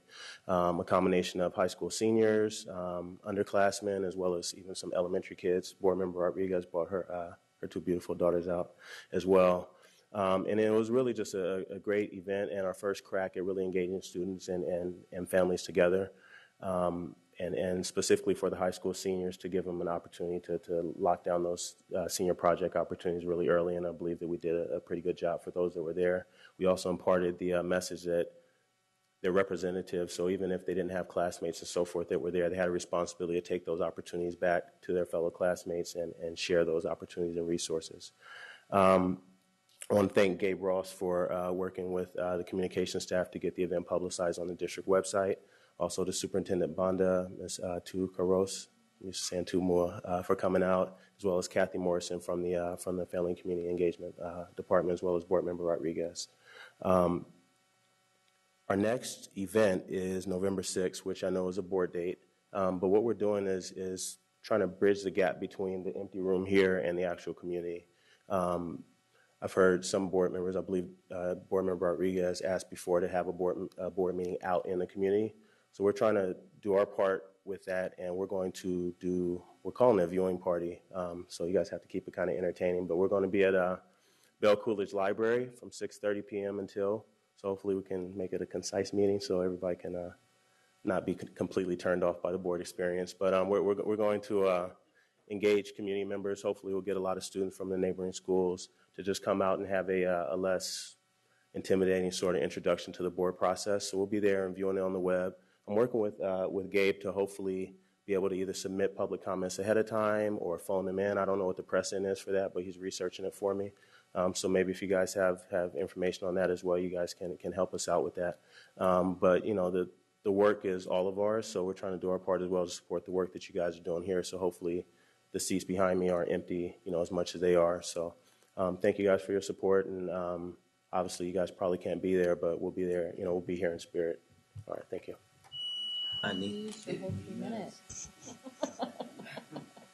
Moving on, item 11.3, Superintendent's Report.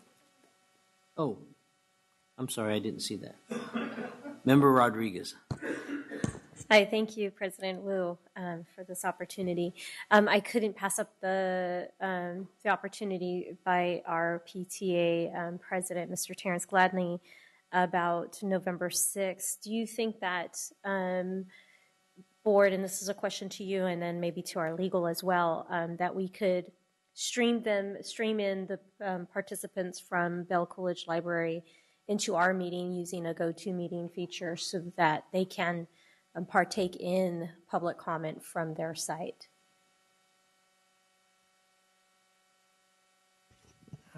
Excuse me. May it please the board, the common interpretation of the Brown Act is that the people do have to be actually present to address the board. And that interpretation is under 54954.3, where the opportunity for members of the public is to, quote, directly, close quote, address the board. And that has been interpreted, you cannot do it indirectly, you have to come to the podium. Otherwise, you have an extended Brown Act meeting everywhere in the state or in the nation. So that is the interpretation of what that means. Must be an interaction live. Live interaction. In front of you. GoToMeeting, even though it's live on the other side, would not be considered a live. It would be nice if the Brown Act caught up with technology, but it has not. Right. And if there is an amendment to the Brown Act to allow that kind of communication, that would be, in my opinion, for the legislature to pass. All right, thank you for your interpretation. Thank you. Now moving on to item 11.3, Superintendent's Report. Thank you, Board President Wu. Good evening. I am honored to be with you here tonight. For those who may not know me, I am Lisa Allen, Chief of Schools for the district. Tonight I want to tell you about some great events at our schools. But before I do, I want you to know that because Mr.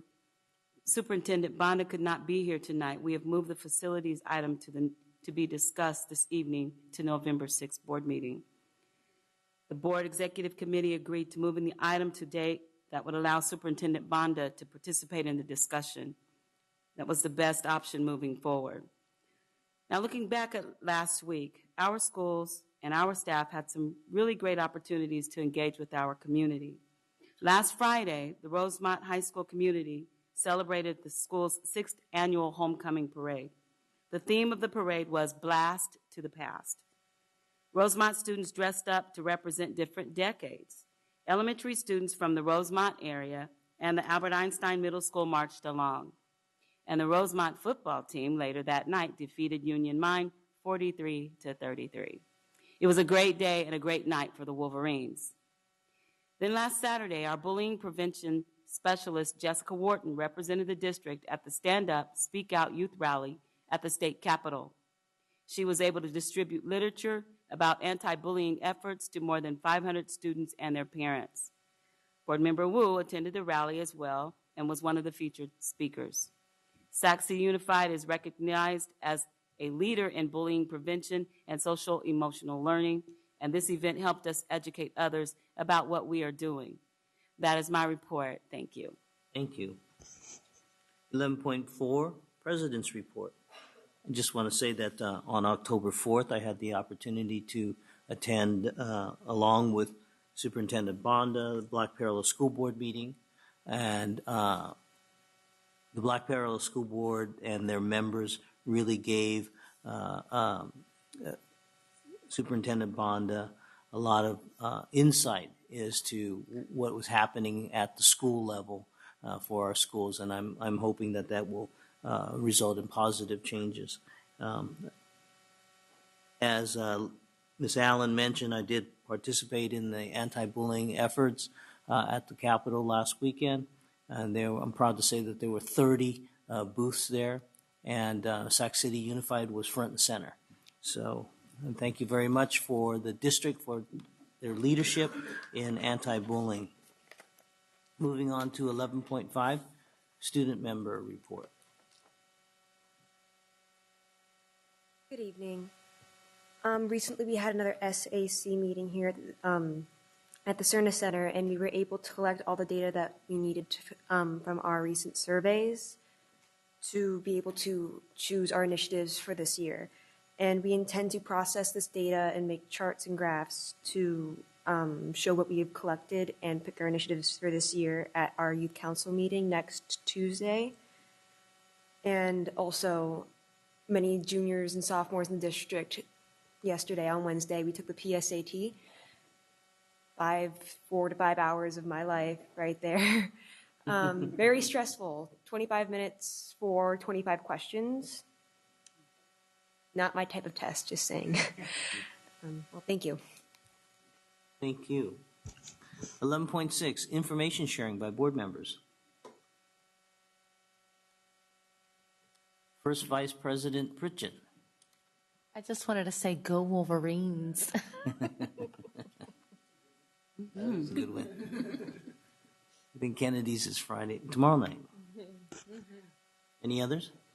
But my Second. Burbank is on October 31st. Homecoming. Queen? Yeah, unfortunately. I wanted to go, but it's Halloween. I gotta take my kids out. So, but anyways, I wanted to use this time to do board sharing as well. Yeah. Thank you. So last board meeting, we voted to eliminate coherent governance, and I just wanted to reiterate my request of establishing a policy committee. And so that way we can move forward with establishing policy for this district. Thank you. Thank you. Second Vice President Hansen. Thank you. Had a couple of really nice things to out. McClatchy heard from one of its father of 3 of their alumni several weeks ago who wanted to endow a permanent scholarship at McClatchy, and I got to participate along with Gerardo and the principal, Peter Lambert, in a presentation of a $325,000 check to establish a scholarship at McClatchy for it's either 1 or 2 $5,000 a year scholarships for good academic students who are with financial needs. So it was really a remarkable testament to the great tradition at McClatchy and their good academic programs that this person wanted to and make that endowed scholarship. So very exciting about that. And then secondly, another McClatchy announcement, but this last weekend they had a really great party that I got to have with one of our friends in the audience. Restore the Roar is a alumni network of sports enthusiasts and people who had been in sports teams there. And they raised money to support the current athletics. They had over 500 people in attendance. It was really a remarkable accomplishment. It's all volunteer, a really great group of people. So I really appreciate all the folks who are part of that. Really, it's another great event for the school. And then lastly, I've been working on negotiations with the California Teachers Association and the state legislature on Medi-Cal reimbursement for the state of Cal for the school districts in the state. Our schools are owed collectively over $500 million from federal reimbursement money that's been frozen because the state has failed to come up with the proper oversight mechanisms. And it'd have a multi-million-dollar impact on Sac City. It already has because that reimbursement's been held for almost 3 years. The federal government and the state are working with us and the stakeholder groups to try to come up with a proper reimbursement level. And Barbara Kronik and our office and a couple of her staff, and I'm sure Gerardo is working on it as well, are doing a great job of getting information to the state. We're one of the leads on this, trying to make sure that we get our reimbursements. And because we're part of a large district, it obviously has a bigger financial impact on us. And the smaller districts are eager to negotiate because they would get 100% of the reimbursement, and the first offer for us was just 25% of our owed. That's since moved up to 40, but I think that we can get much further than that if we keep pushing here. So Dr. Richard Pan, some member, has been really a champion on this as well, so I'd like to thank him for his work on that and the other partners on this. But we've got a little ways to go, and hopefully we can lock this down and be able to bring that money back to the district and to all the districts of the state. First Vice President Bridget. Thank you. I just wanted to kind of go back to the SAC Council PTA remark and recommend that maybe the board decide to have their meeting at the library instead of the Cerna Center for that day. I know that Member Rodriguez has mentioned that in the past about having our board meeting at schools, and I would like the board to consider that.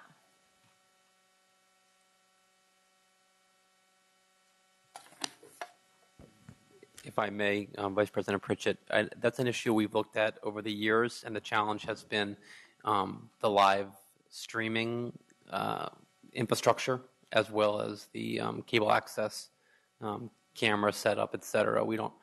This building is hardwired, this room is hardwired for that process. We don't have a sort of mobile TV studio to do that, so we could accomplish that. I know boards and other districts do travel around to schools. We just wouldn't be able to televise the meeting, which is not required by law, but has been our practice here. That's what I was going to ask. Is that required? So if it's not, we can just put on our website that this meeting was held live at the library or whatever the location is, correct? And then have meeting minutes?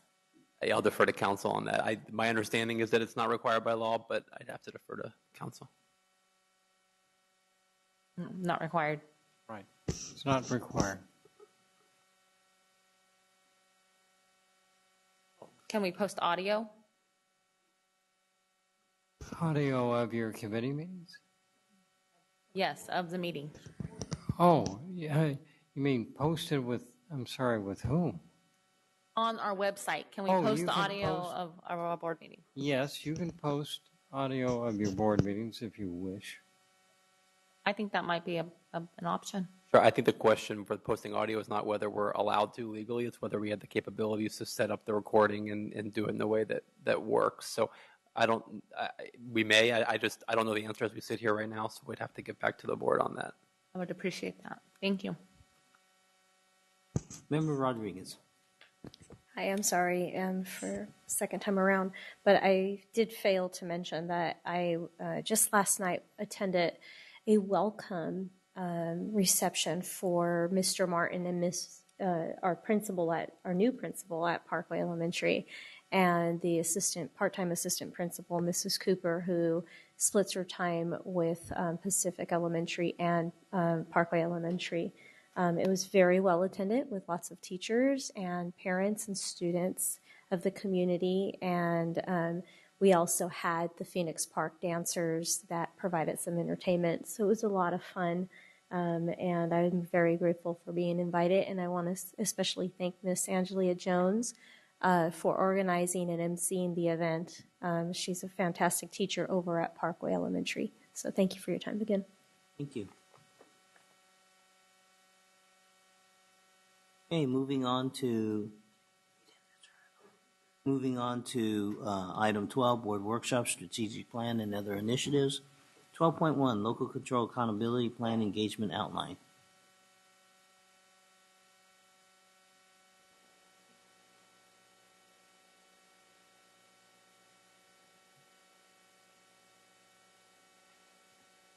Good evening. President Wu, Acting Superintendent Allen, and members of the board, I'm happy to be here tonight with Tu Mua, one of our assistant superintendents, to share with you the outline and the framework for the 2014-15 LCAP process that we have put together for an information item tonight. So we'll talk a little bit to begin with around the background, and we've all sort of ad nauseum talked about the history of LCFF and LCAP, so we won't go into the details there, but a little bit about where we came from, and talk about sort of our lessons learned from last year. We talked a lot during this process last year about it being a transitional year, and that we were going to be learning as we went, and I think that's certainly true, and we'll talk a little bit about what we've learned.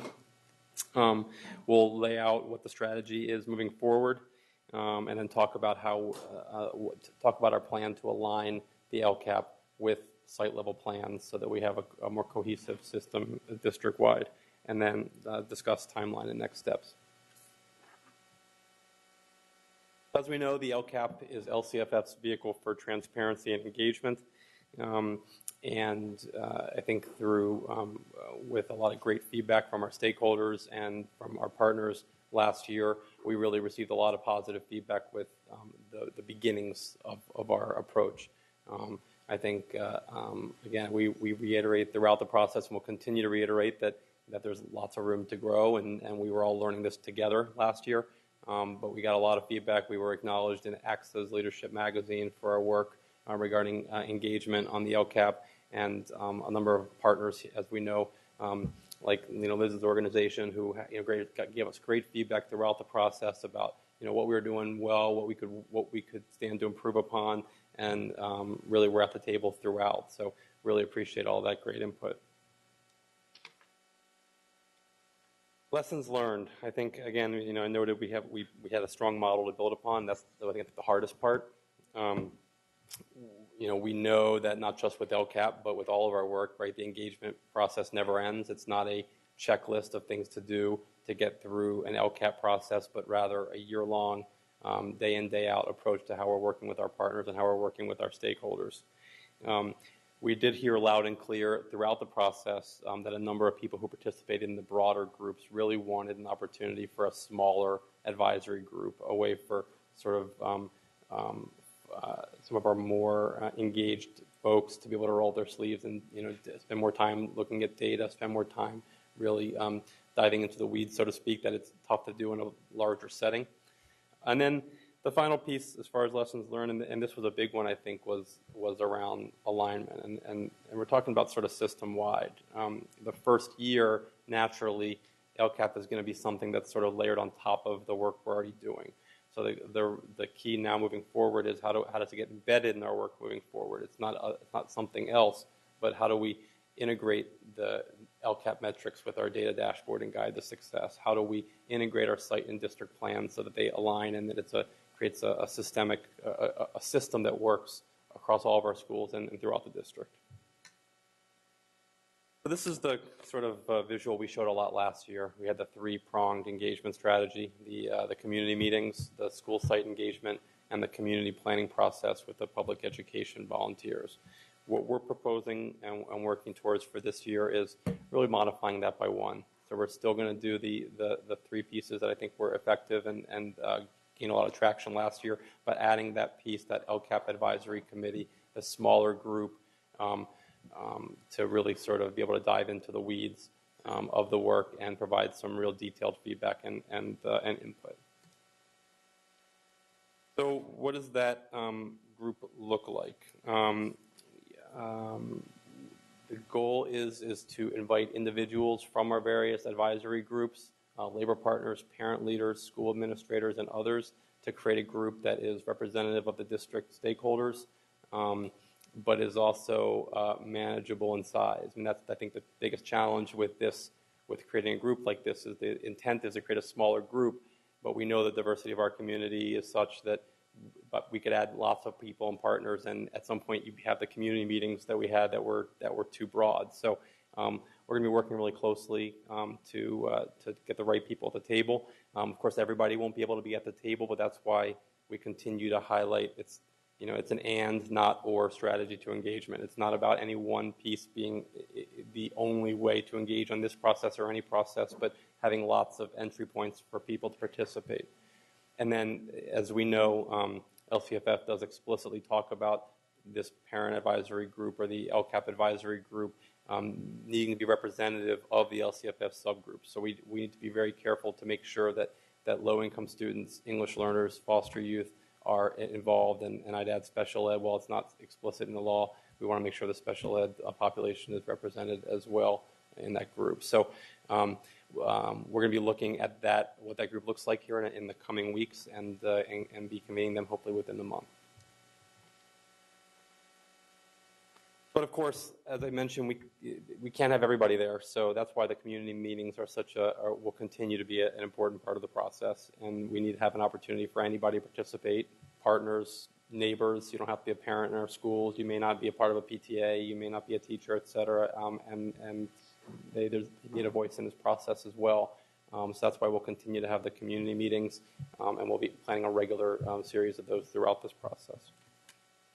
I'm going to turn it over to my colleague, Tu, to talk a little bit about the community planning process and where we'll go regarding that piece. Thank you, Gabe. Good evening. We are excited once again to utilize the community planning process in this year's revision and edition of LCAP to gathering input from multiple stakeholders, and especially from our non-vocal majority and stakeholders that do represent our Title I student and families, our English language learners, and our foster youth, as well as our special education families. As you know from last year's engagement cycle, the community planning process is a grassroots process that utilizes public education volunteers to gather feedback from the professional and personal networks. Once again, we will be sure to gather public education volunteers who represent parents, students, community members, community partners, and staff. We'll also be sure to continue to grow and expand our networks as this process naturally allows for us to have a variety of folks to grow and gather multiple stakeholders' feedback. And furthermore, we know the most authentic form of engagement occurs at our local school sites. And just like we did last year, we intend on providing principals with the tools to facilitate site discussions within their structures of community gatherings, such as during their PTA and or PTO meetings, during their school site council, as well as within their staff faculty meetings. And then we will gather this data to inform our LCAP revision, as well as we know our school administration will have the data to inform their site plan development. And then I'll turn this back over to Gabe. Thank you, Tu. Before I move on to the discussing alignment with site plans, I think it's important to note that all of these pieces will be part of the equation and the engagement strategy throughout the year. And again, this will become, as we do this more and more, a year-long process. We won't use every piece at every step along the way. The advisory committee will meet regularly throughout the process. There will be community meetings that'll be held regularly throughout the process. The community planning process and PEVs, for example, may be better suited when there's something tangible like a draft plan, because it's what we found in the past is in the esoteric, it's hard to have those one-on-one conversations with people without something to look at and respond to. But again, we'll continue to respond to feedback, take people's input around the process, and continue to grow it.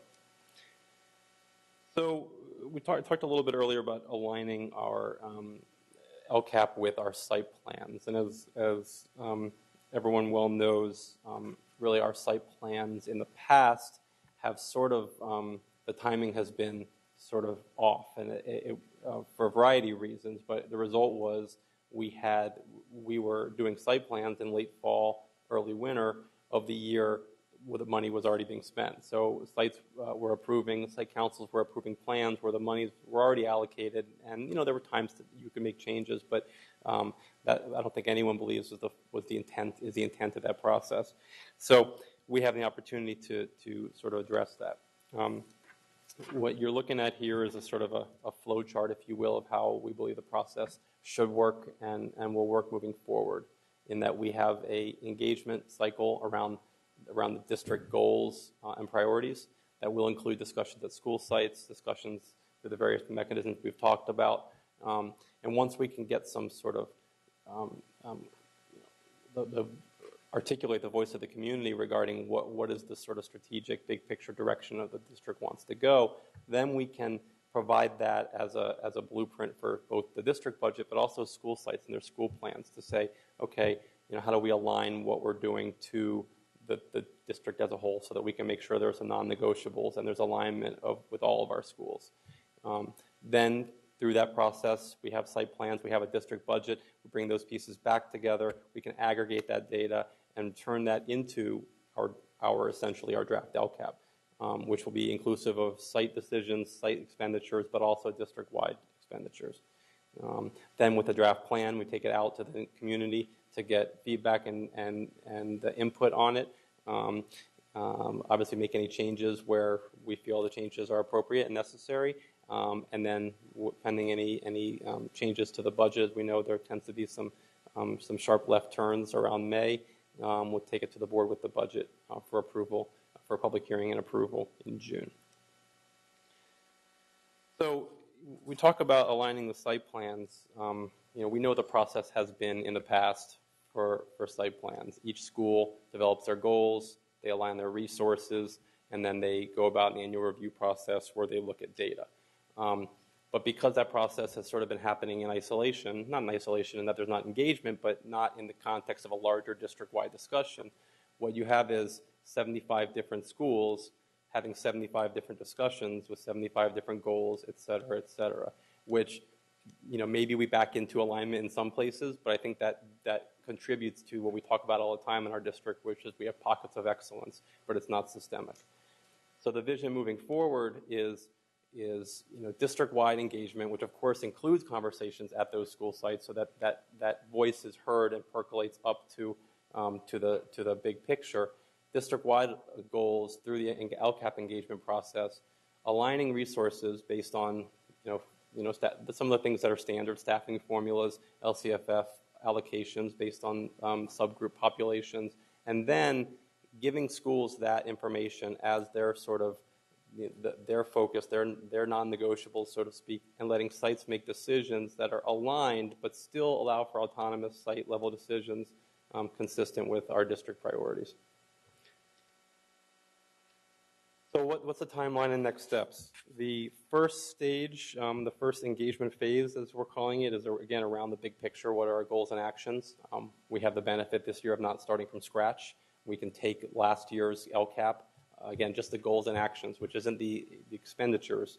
We're talking about, what are our, what is sort of our direction for the district, and get feedback on that throughout the district and its school sites.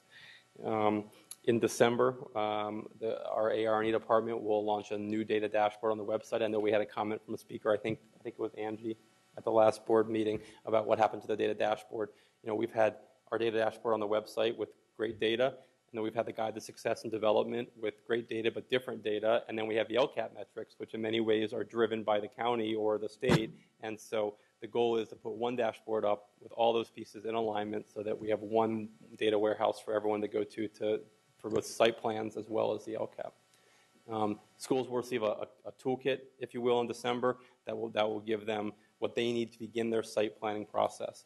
They'll have their initial allocation, which again is the time of year we generally give them our projections. They'll have the aggregated information from the engagement process around our goals and where we want the district to go. And then they'll have a site plan template, which will be aligned to the LCAP, so we're not trying to fit a square peg into a round hole. In January and February, there'll be a second round of engagement around the LCAP annual update. This is a separate document from the next year's LCAP. It's also required by the state. This is where we come back and we say, okay, this is what we said we were going to do last year with resources and with metrics, et cetera. Did we accomplish what we said we were going to accomplish? In January, as we know, the governor will release his initial budget. Site plans will be completed and be aggregated into the draft LCAP, at which point we'll take that out to the community for another round of engagement on getting feedback on the plan, and at that point people can provide feedback on specific expenditures, on specific programs and allocations. May revise again. Sometimes we get some new news there that may impact the decision, and then come back to the board in June with the public hearing and adoption. On time, that concludes the presentation. Happy to take any questions from the board or public. Thank you, Mr. Ross. Ms. Toole, we have public comment? Yeah, we have 8 public comments, and the first 3 speakers, if they could line up, are Howard Lawrence, Terrence Gladney, and Laura Rios.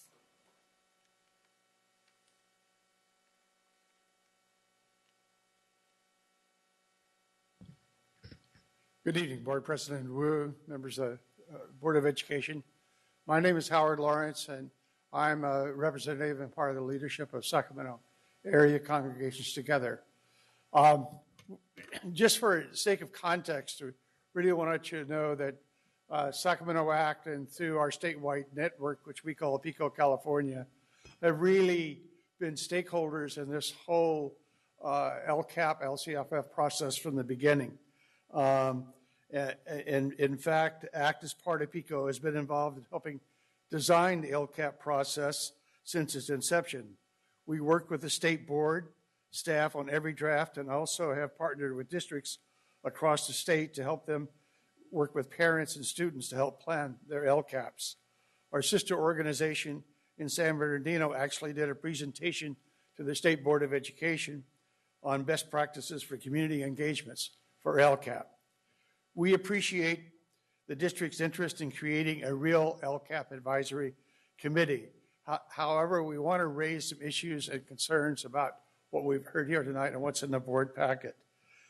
The plan doesn't seem to really address student partnership in the LCAP creation, which is a requirement in the new version of LCAP, the LCAP template. Furthermore, the announcement for the plan of the committee's creation really doesn't have clarity on how people will be nominated to participate in the committee. Can people apply? Can people recommend others?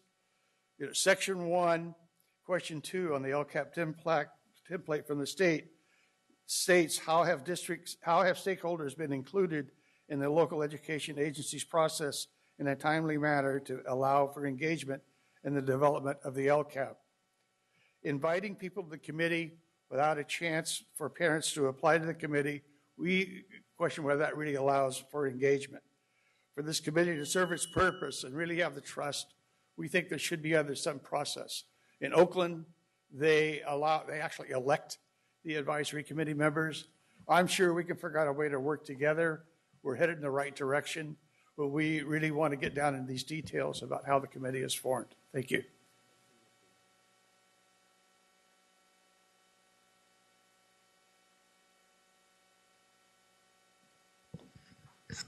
Good evening, Terrence Gladney. I know that over the course of last school year, there were 2 different groups that were meeting. Obviously, the LCAP Community Coalition, they started a little bit earlier, but there was also another group, collaborative of different parent leaders as well as SCTA representatives and just, overall community. And a lot of the discussion was about how we would like to be engaged. I do see some components of the output of those discussions included in the outline. But, not to say that this plan is total rubbish or whatever, but I think that a great way to start the conversation and build trust would have been to include the stakeholders to decide how they're going to be engaged. It's something that, we do a lot is, we talk about what kids need, but we don't include them in the conversation. So even though this conversation is not necessarily formative in terms of deciding the outcome or what our final LCAP is going to look like, I think that it was a great opportunity to build trust and build a bridge and include the stakeholders and decide what the outline will be in terms of how they'll be engaged. And those things probably would have come up, like Howard said, such as student engagement.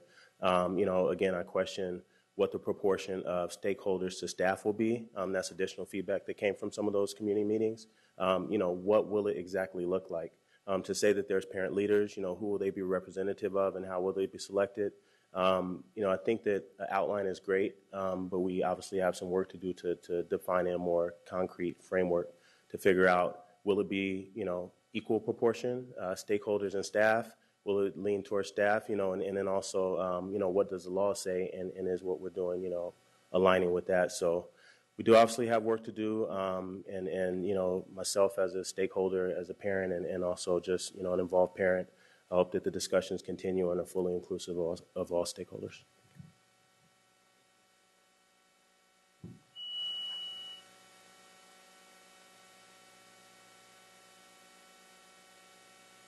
Good evening. My name is Laura Rios, and I am a parent at West Campus and also at Oral Warren. My concern about the process is kind of, I know many procedures and policy, the board has a good job of doing, engaging, especially a parent engagement to me and to other parents on how to engage well. But when it comes to site level, it's kind of, it doesn't go all the way through. My concern with that is, how are the school sites actually going to be engaging their parents at the site level? I hear the word invitee, and I'm thinking, am I going to be one of those who will be invited or not? I do see a lot of the EL population missing in part of the process that we're going through. I know the ELAC, the DLAC has not met yet. And they'll be meeting, I guess, next month. I'm not part of DLAC anymore because my child, was not on the program at all anymore. No. So I would really, really like to see more communication. I heard about the toolkit going out to the principals. I would like to see that really happening, to really use the toolkit and really follow procedures, because again. Policy and procedures are great but if you follow through with them, if they're not being followed, how's the school board going to know that they're being followed or not? Well, we as parents are here to let you know this is what's happening at certain sites. And so please trust us and to build that partnership with the parents and community members. So I hope, that we can all be on the same page and work together. School sites, community members, the district, everyone as partners. And a perfect example how that's not happening, I'll be sending this information to the board so you could kind of look at an example of what's happening. Thank you.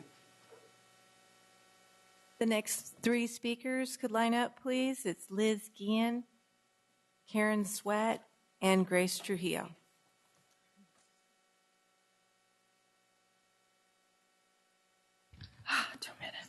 Liz Guillen with Public Advocates. Good evening again, Board President Wu and other board members and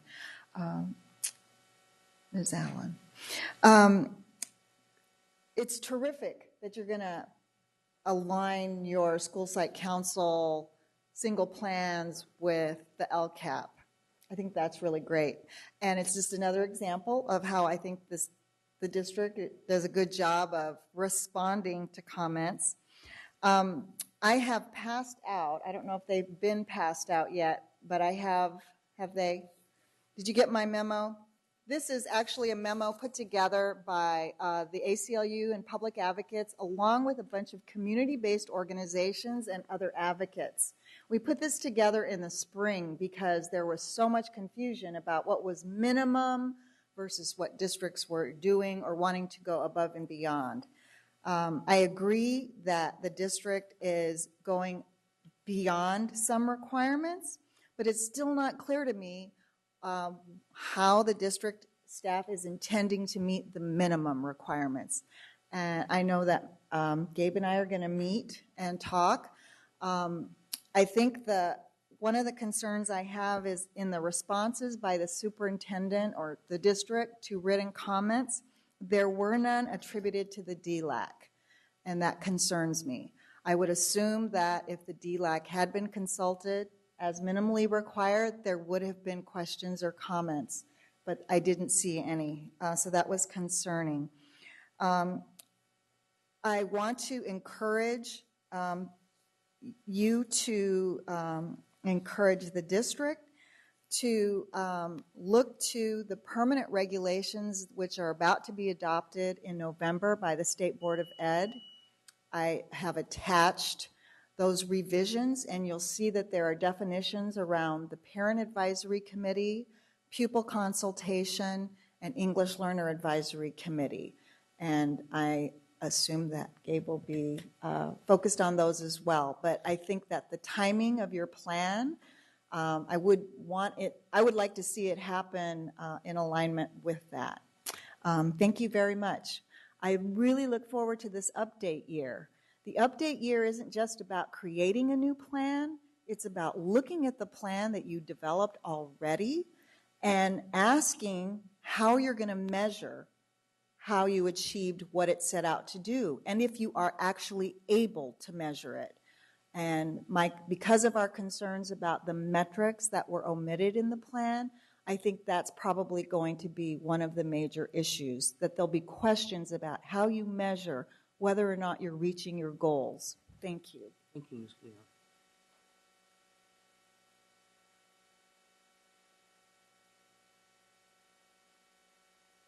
Good evening, Board. My name is Karen Sweat, and in my opinion, the creation of the new LCAP Advisory Committee is not in keeping with best practices of creation of an advisory committee. When you create an advisory committee that is going to be handling or making advice on millions of dollars, it should be by representation, not just smaller, and it shouldn't be invitees. I didn't know that there was a district that actually had an election. I think this is a great idea. I think that you need to consider how these people are going to be invited by the people who, in fact, will actually be the recipients of some of the budget lines in the LCAP. Currently, there's 80 expenditure lines in Section 3 of the LCAP. A large percentage of those are salaries for administrative people. If these are the people inviting stakeholders to be a part of the advisory meeting, it almost seems like there could be a little bit of a conflict of interest. So I would really like to have this process of creating the LCAP Advisory Committee look more and be more democratic and be more representative. Thank you.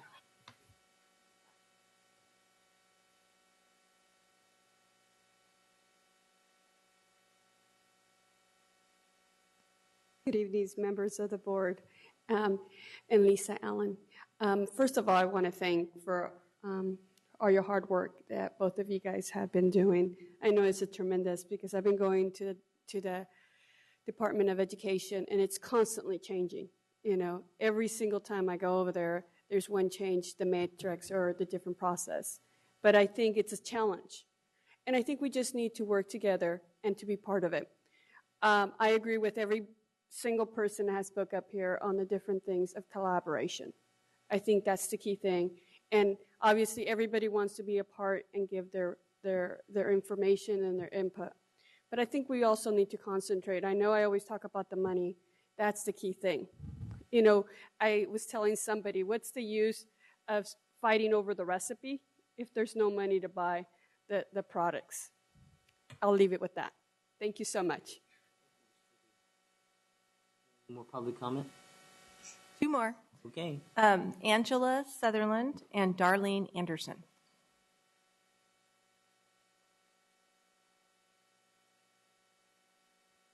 Hi, Angie Sutherland. First off, I want to thank our presenters for indicating that the data dashboard is coming back to be aligned with the LCAP information, and also to thank Mrs. Mua for acknowledging special education students as part of the engagement process, because they are a subgroup and they're often left out. Also, in respect to committee representation, I do agree with Ms. Sweat and what she just said about it being a democratic process. I think that you would get more buy-in from the community if that were the case, and you'd also get the best people for the job. Hopefully, this advisory committee will be looking at data and metrics and analyzing along with the district staff instead of just giving input. And I'm looking forward to the new process and being a part of it. Thank you.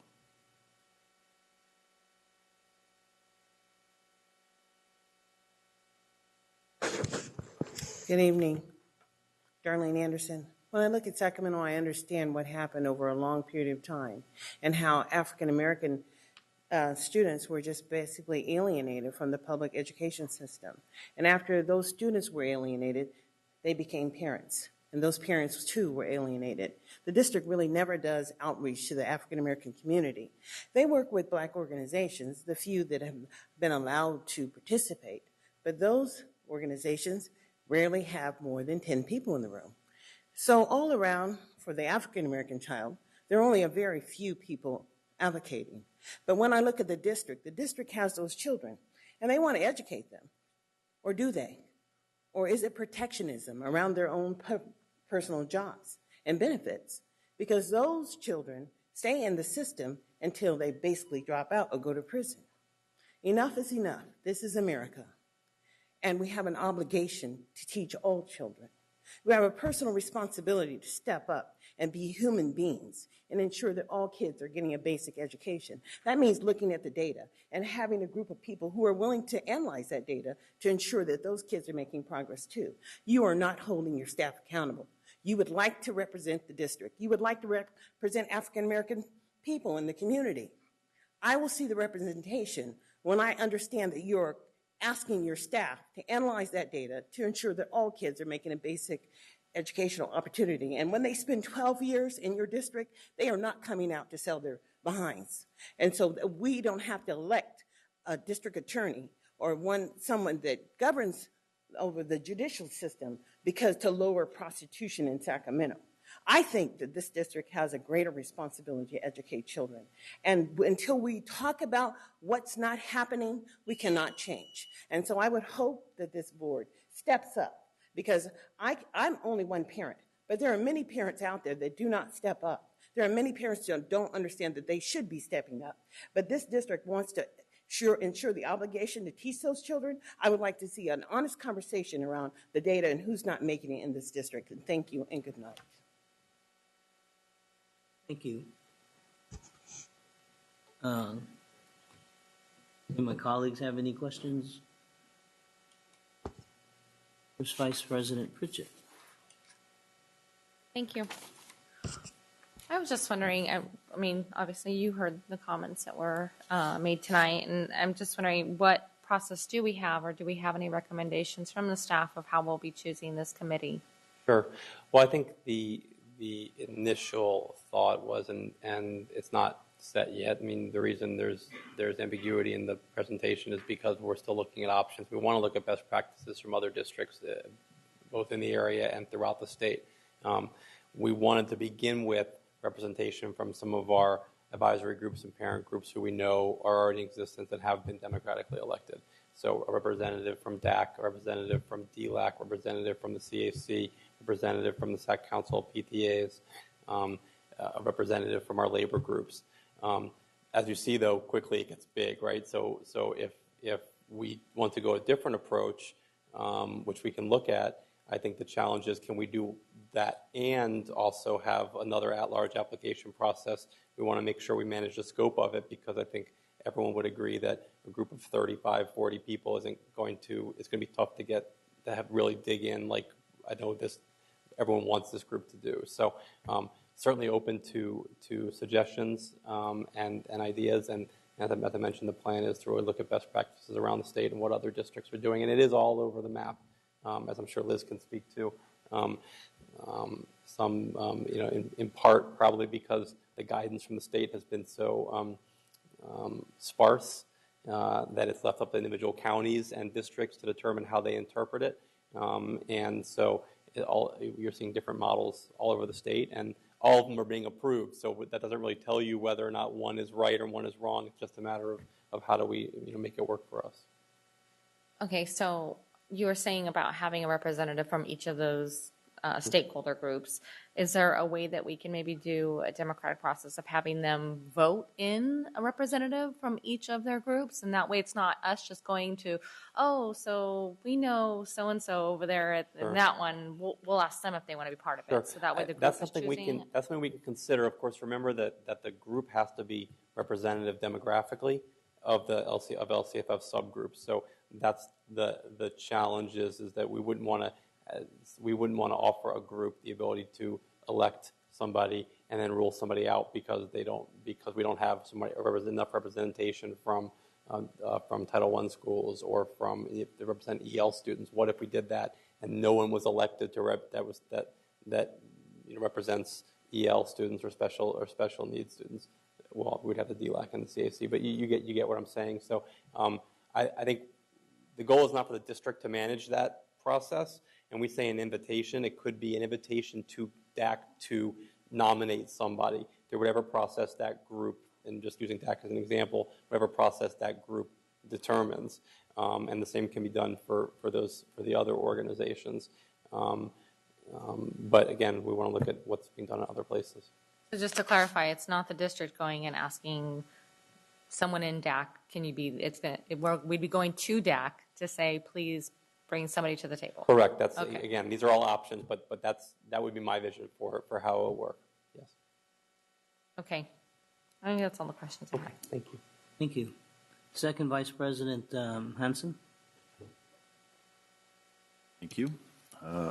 My question's kind of along the same lines as Board Member Pritchett, but asking about the appointees. Maybe I think it would be valuable to have the LCAP Advisory Committee brought to the board for our final approval if that hadn't already been part of the plan. I think that'd be important so we can continue to have oversight and full participation. And I'm going back to one of the comments of one of the speakers about sharing information as we go forward, looking at December, the new data dashboard and the site plan toolkit for the principals. Those are both great opportunities to share those with folks that we know are our major stakeholders now, just so they can take a look at them, give some feedback before they go live or before they get sent to the principal. So, I've always felt that involving people on the front end, just really everybody is more bought into the process. And then I'd also recommend that, whoever we put on to this advisory committee, and I do think it's a good idea to do that. I think you can't, I went to several of the meetings and, there's 100+ people. You can obviously only do so much in a meeting like that. You get a lot of great feedback, but you can't dig deep. I think it'd be valuable to have a group that was really committed to doing that. But I'd also recommend that the people that are on that committee be allowed to let an appointee, someone sub in for them if they're not able to meet it, so we don't have to worry about trying to coordinate everybody's schedule. That's just impossible, especially if we're starting to look at 15, 20, 25, 30 folks, that if, I'm a member from my community and I'm not able to attend a meeting, I know we want it to be diverse and check all the boxes, but if someone's not able to go, I should be able to let someone sub in for me for a particular meeting. And it's also a way for me to allow other people to participate that I'm affiliated with. And, if it gets out of control at some point, I think it can be addressed later, but I think that would be valuable to keep the work moving forward so we don't let time slip by. I'm glad we're starting early. I think that's very important. You know, that was obviously a big challenge last year because the law took effect, you know, so late in the season, basically. And I know I pleaded with Terrence and a lot of other folks to be patient when people had a lot of comments about, you know, trying to make it really good. But I think we learned a lot then. And then I was a big proponent of just saying, you know, this is the first year of, you know, I assume this will probably be the what we operate under for, you know, 2 decades or so before another legislature changes it again. So we've got a great opportunity to start, you know, really making this, you know, more and more refined every year and trying to, you know, as Ms. Guillen said, build out the metrics, find out how we can really measure those things, because that's a complicated process. But, you know, we get started on that and we can refine that as we move along too. So I just had those couple comments. Thank you. Member Rodriguez. Thank you, Vice President Pritchett. So yes, we've had a lot of lessons, didn't we? And of course, that's how we perfect our plans, is we make errors and then we go back and retool and then come back out and still learn more. So again, one of my questions, and I think it came up 3 times because I've been hash marking it through, is how are these members going to be selected? And then you made the comment about how every district is doing it different, how every county is doing it different across the state. And for me, it's normal. That's to be expected because no 2 districts can be treated quite the same. We all have different populations, you know, different areas of need that we serve. And of course, the 3 categories that are included in LCFF are going to vary from district to district in terms of numbers, just sheer numbers, and then what they look like, the languages that are spoken, for example, for English language, you know, learners. So, you know, we are on our own here, and that's why it's called local control. So I think that given that, you're moving in the right direction. Okay, can we do better? Yeah. Can we get to that democratic process? I think so, but I think that you almost need like an advisory committee just to discuss what democratic process looks like. You know, how do we get there? What does it feel like when we're there? You know, you need to answer some of these big questions in order to shape where we want to go in the future. And I think all of that seems like a lot of work right now, but in the end, it'll be worth it because it'll get us to the ultimate goal of what we need. One of the things that I heard in your in one of your slides, one of the comments, and I can't remember if it was you or Ms. Mua, but talking about pockets of excellence. And it made me more concerned about equity. You know, here we are, we're so focused on these 3 subgroups that LCFF calls out, but at the same time, we don't want these other boats to sink that we have that are already up to the top. So when we're including stakeholders, I'd like to see some of those members included as well from those pockets of excellence, because we have to find and strike that balance to make sure that we're not, you know, doing right here but doing harm here. So I'd like to have those groups all included in this process, even though they don't really have a stake in the game. It just feels right to have all voices at the table. You know, and then about this, the site plan toolkit, what is the communication that is going out? Are you going to every school site and talking to school site leaders, maybe the SCTA representatives that are there, PTO, PTA, PTSC, I think it's called. School site councils, are you doing like an on-site training for each individual site, or are you doing some kind of like regional training? Tu is probably the best person to address that because I know her office has in the past worked with school site council trainings, and then obviously in her role as assistant superintendent, she oversees sites directly, so both from the principal training perspective, but also from the site council training perspective. We'll do all of that. So we'll send, we'll certainly send communication in a toolkit. We'll offer our hands-on services to go out and train with and in conjunction with the school principal. We'll do whatever it needs to support schools. I don't think I'm looking for this essence of we will offer. I'm looking for the more of an assurance that we have a plan of going out to every school site so that you're communicating what the plan is, what the expectation is, here's how to implement, and then here's where to go to if you're still having trouble on implementing. Because, the best laid plans are just plans unless they're implemented to the greatest level of implementation for success. Yeah. Thank you for the feedback. We'll certainly do that. All right. Thank you. And during the last go-around of the LCAP, right at the very last meeting, there were recommendations that came forward from lots of our community partner groups. And even I was one that had, given feedback to them that it was kind of a little late to provide that information, but for next time around, we would like to see that type of feedback for, the arts programs, music, sports. There were a whole list of things that they brought forward. Are you reaching out to those groups and ask and giving them like kind of an advance notice that here's our process, here's what to expect, here's how you can get engaged in the process now? Since they were very active, kind of don't want to lose them.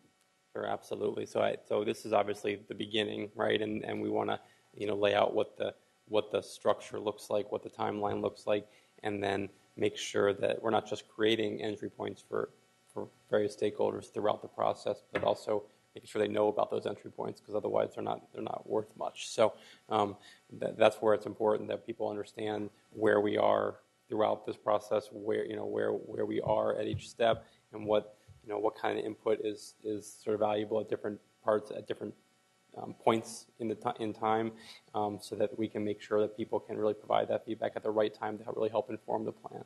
Mm-hmm.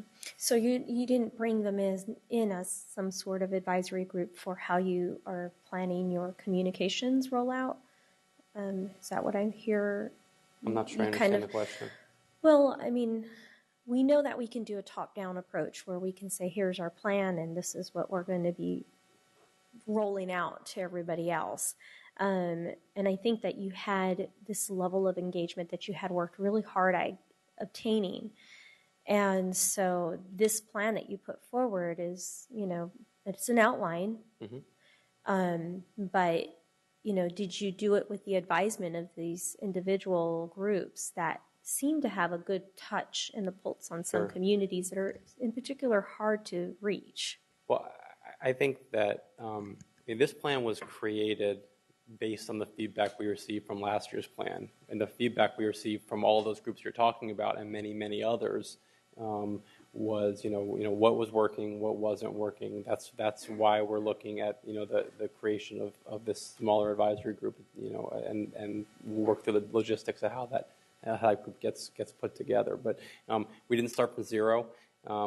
It wasn't, we took last year's plan, obviously, to Vice President Hansen's point, timing was askew last year, and there's nothing we could do about that. But we said, okay, let's first start let's take what we did last year, what worked, what didn't work, what do we need to improve on, and then let's map that out timing-wise so that it works with our system, again, embedding it into everything else we're doing so that the alignment is there. So the answer is yes, but we didn't have a meeting to say what's the plan going to be. That's what all those meetings last year and all that input and all that feedback from all those various stakeholders, informed that process. I think that's much more comprehensive feedback than just having a meeting and feeling good about, these people like this outline or they like this schedule. The goal is to really sort of continue to learn as we go and grow from this process. Yeah, no, I understand that part, and I really appreciate that you bring all of that past into going forward in terms of the lessons learned. But it's almost like I want to encourage you to also kind of create a little advisory group of your own of these particular groups that have a pulse point on our difficult to reach communities, because they know how to get out there and put their feet on the sidewalks and knock on those doors to get the engagement going. And you can learn a lot of valuable lessons by hearing how they outreach and then what makes them successful, because that's what we really need. I mean, you look at our audience, we're discussing something important as outreach of LCAP, and we don't have more than 30 people in this room right now, right? So I think the measure of success is going to be, when we're talking about important issues like this, we have a room full of people who are thoroughly engaged. And again, what does that look like, feel like, who's in the audience, that kind of stuff, to provide a greater degree of feedback for us. Because after all, it's their plan, right? Now, the other comment that I wanted to make was just a comment more so than anything. We had a speaker come forward about looking at African American student success and numbers, specifically targeting that group. I think, truth be told, all subgroups of ethnic categories need to be looked at and looked at in an honest manner. But I would just want to reflect back upon when we went to Seattle to interview our new superintendent, Jose Banda. We were able to walk into one of his staffs that were meeting one of their meetings, and what they were specifically working on was targeting African American test scores. Where were they successful? Where were they not? And they were really barreling down to some detail. So that gives me a level of confidence that the superintendent really means that, what he says behind his words, and that he's going to go out there and continue that type of focus. So it's not going to be specifically, for one ethnic group versus another, but I really honestly think that he's going to be looking at all groups in a manner in which is going to be acceptable for everybody. So, it's just, there's a lot of things on the plate, and we can only, consume one item at a time, and it takes some patience on the other side as well. So that was my last comment. Thank you. Thank you, Member Rodriguez. Member Cuneo. President Wu, thank you, staff, for the work you've done on this. I have just a few questions around some of the comments that were made and also some things that have come to me. I was wondering if the Guide to Success comes into play in this whole thing, the process and the substance, and if so, where?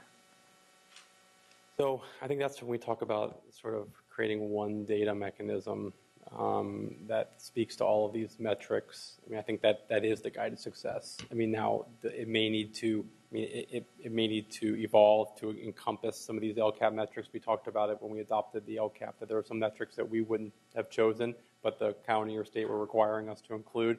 So we want to make sure that we're including everything. But I think we don't want to have a Guide to Success. The purpose of the Guide to Success is to inform these types of decisions, both for parents, for teachers, for students, for the district, for principals. And so having separate data tools may cause unnecessary confusion and sort of and be counterproductive. So that's the role for the Guide to Success. That data dashboard really is the Guide to Success.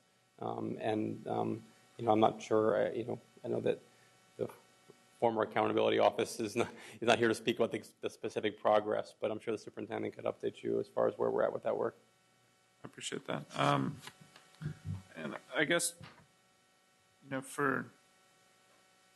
me say a couple of things. So I know we have the 8 kind of subject matter areas that we're basically told to talk about and those kind of things. I do agree with some of the comments of the public, and I was kind of hearkening back to the pre-closed session discussion we had here, or I wouldn't say discussion, but, you know, whatever it is, 85% of our monies go to salaries and benefits. And if we don't give our community an ability to talk about those things in a constructive way around funding, then I think we're really missing an opportunity. Specifically, I'm talking about our unfunded healthcare liability, the level of pay and benefits we give our members. I think the LCAP actually provides a really good kind of mechanism for parents and community members to give us their feedback about how they feel about those things. So I know we're kind of boxed in, so to speak, in regards to what we can talk about. But I think, you know, by ignoring 85% of our budget is a real missed opportunity. And frankly, as a board member, you know, I would like more feedback from community members about how they feel about our unfunded liabilities. You know, is it important to them? How important is it? You know, so when you're going to have, you know, do we have enough qualified teachers, and are we meeting these data points that we're supposed to meet or supposed to measure? You know, maybe some of the reason why we don't see robust success in our school district is because our monies are going to the wrong places. And not by anyone's fault, but by kind of, you know, institutional, constitutional things that we as a board can actually do something about, but we need to hear that our community actually wants us to do something about that. So I think it provides a good opportunity for our community to tell us, you know, what their priorities are around, frankly, our contracts and the contracts we enter into, and to hear from them about what they think. So I'll leave it at that. And then the last thing I wanted to talk about a little bit was, so obviously with everything new that the state does, they're going to start creating this huge bureaucracy around it. They're going to start adding all of these committees and things like that. I don't really have a huge, the tone of my voice, you can tell a little bit of my skepticism. But what I'm mostly, I'm not opposed to that. What I'm wondering is, how do these new committees now start fitting into the old parent committees we have? And, you know, like I'm just looking at our agenda today, the Community Advisory Committee, the District Advisory Committee, you know, all of these things that are still in existence. And then the state now is saying, okay, but you got to create these things as well. And the reason why I see some shaking of the heads, but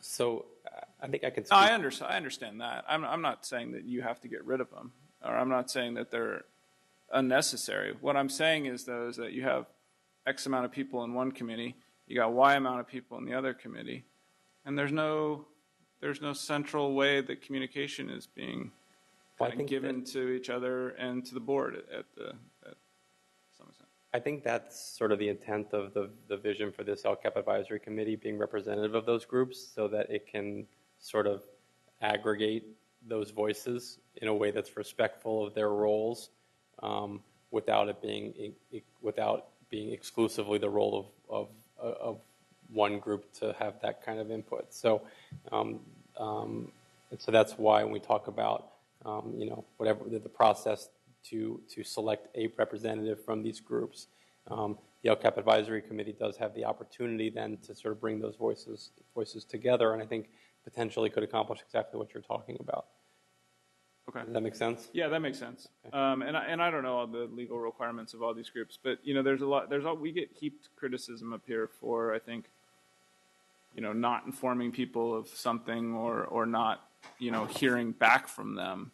Mm-hmm. And the problem I see going forward is if you have just these committees multiplying, that problem is going to get worse. And so how do you allow people to truly interact, you know, in a constructive way without, you know, diluting the whole process? So that's all I'm saying. I think that's I'm not saying get rid of all these things, but it doesn't make a ton of sense going forward to have all of these things occurring, because I think at the end of the day, the parents and community members are going to miss out.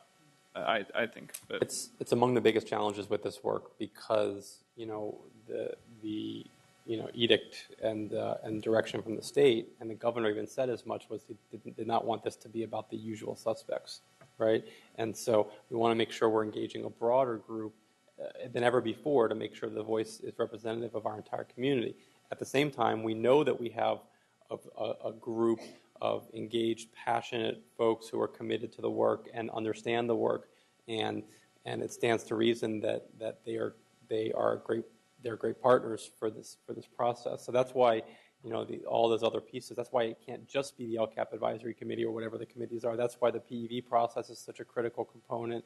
That's why the community meetings. That's why it has to be all of those pieces, because that allows us to sort of take the discussion to scale. Makes sense. I guess the last thing I'll say is, I do agree that our labor partners need a voice and a seat at the table. I do see the main intent of this new process is to reach down into our community and our parent groups and engage those folks in the process. I think I guess I'll just say from my experience, our labor partners will let me know how I'm doing. And they'll let me know very vocally, as we saw at 4:30 this afternoon, how I'm doing. So what I really like about the new process is that it tries to reach out to folks who, I can just know from my community, for instance, who are involved, dedicated parents, dedicated PTA, PTSO, PTO members, who wouldn't necessarily come out for this kind of stuff. But who, if engaged in a proper way, could really add a lot to the dialogue that we can have up here. So I'll leave it at that. And I appreciate all the work. Thank you, Member Cuneo. Member Arroyo?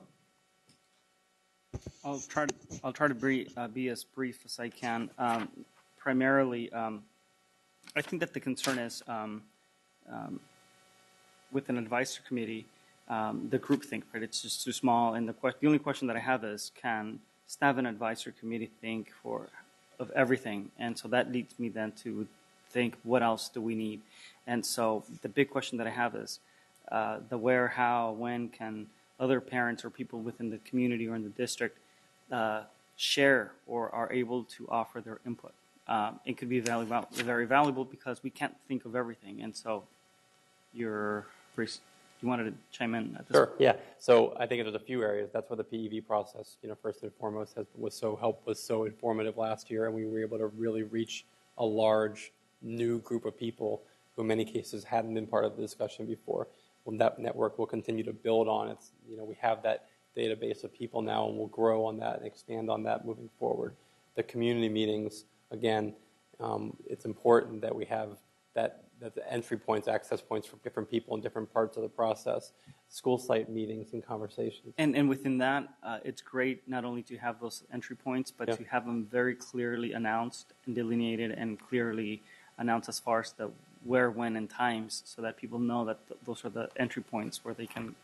And then the only thing that I would ask if we go the route of creating this advisory committee is the request that there be an affirmation made that would guide the work of the committee as a preamble of sorts in providing guiding principles of inclusion or value and respect. And those may be very general, very broad, but I think that it's important that not only the people that are part of the committee, but those that are on the outside trying to work with it, that it's clear in everyone's mind that there's got to be a sense of inclusion of ideas and respect, and that this is not just a select few of group of people that are trying to make this happen. And so I think that pretty much is self-explanatory in what I'm trying to say. Thank you. Thank you. Thank you. And as you move forward, I hope you take these comments and are sensitive to them, because I think that my sense is what our comments today kind of hover around is that if we tailor or we end up being a large participant in the selection of the committees rather than the community selecting their own, I think the fear is that we're dictating the outcome.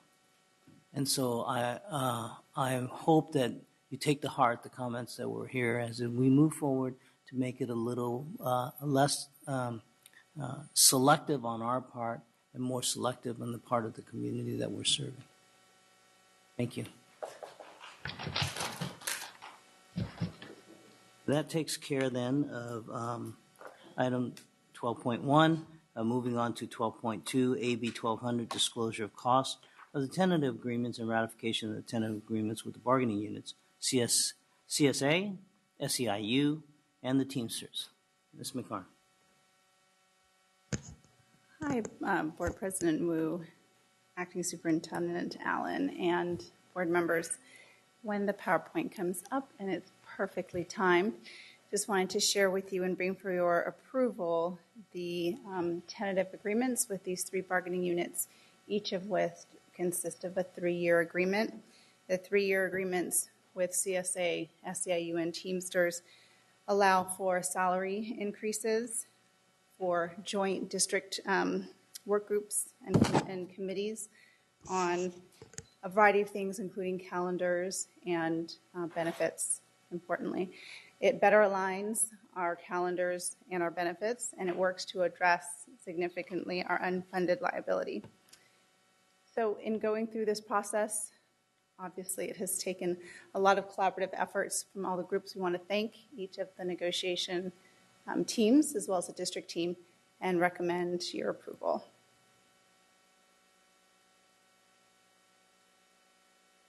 We have one speaker. We have one comment on this item from Ian Arnold. Oh, looks like we have more coming.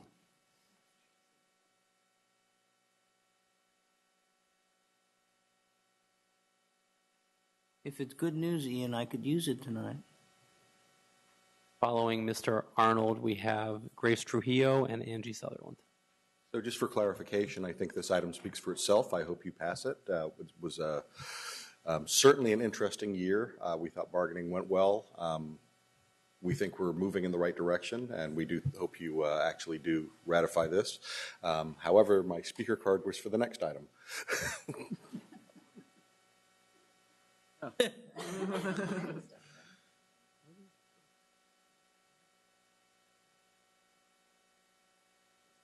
Mr. Hill?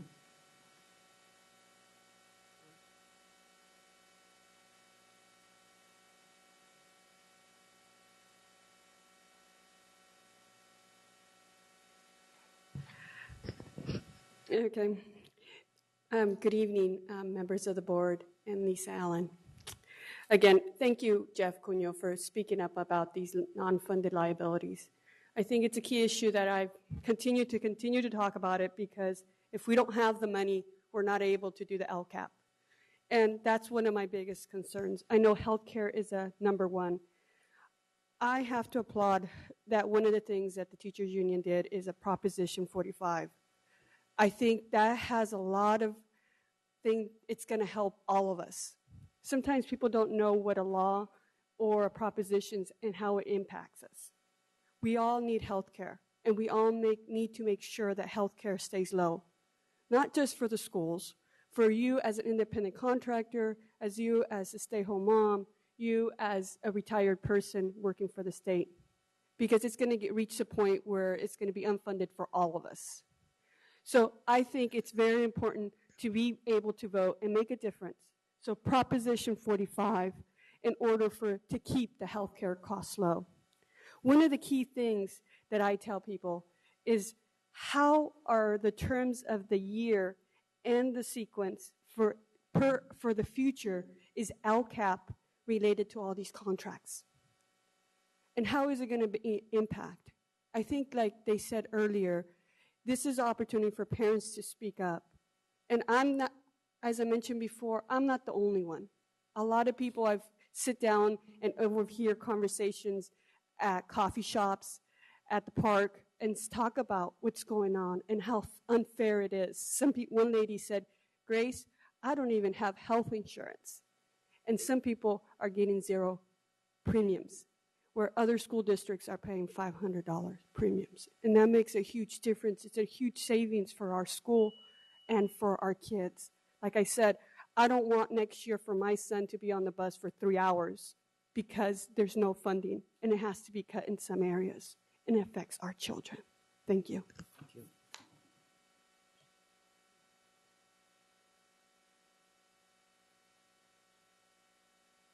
Hi, I'm Angie Sutherland. I'm a parent at Hollywood Park Elementary, and I have to say I agree with Ms. Trujillo. She's been up here talking about this for a long, long time and opened up my eyes. I'm actually a state worker, and so I get it. But I do I have lifetime benefits and no premiums. But I know that, I work in higher education. If it meant that our students, our higher ed students, were not going to have an education or a proper education and services, I would gladly give that up. And I am willing to gladly give that up because I see what is going on at the schools.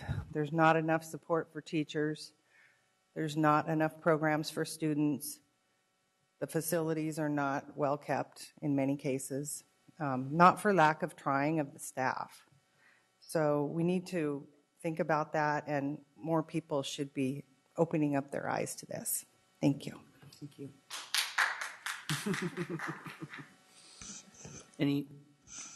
Okay, there are no further public comment on this matter.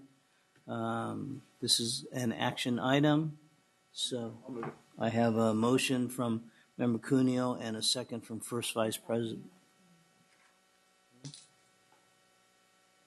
Okay. Is that Mr. Hanson?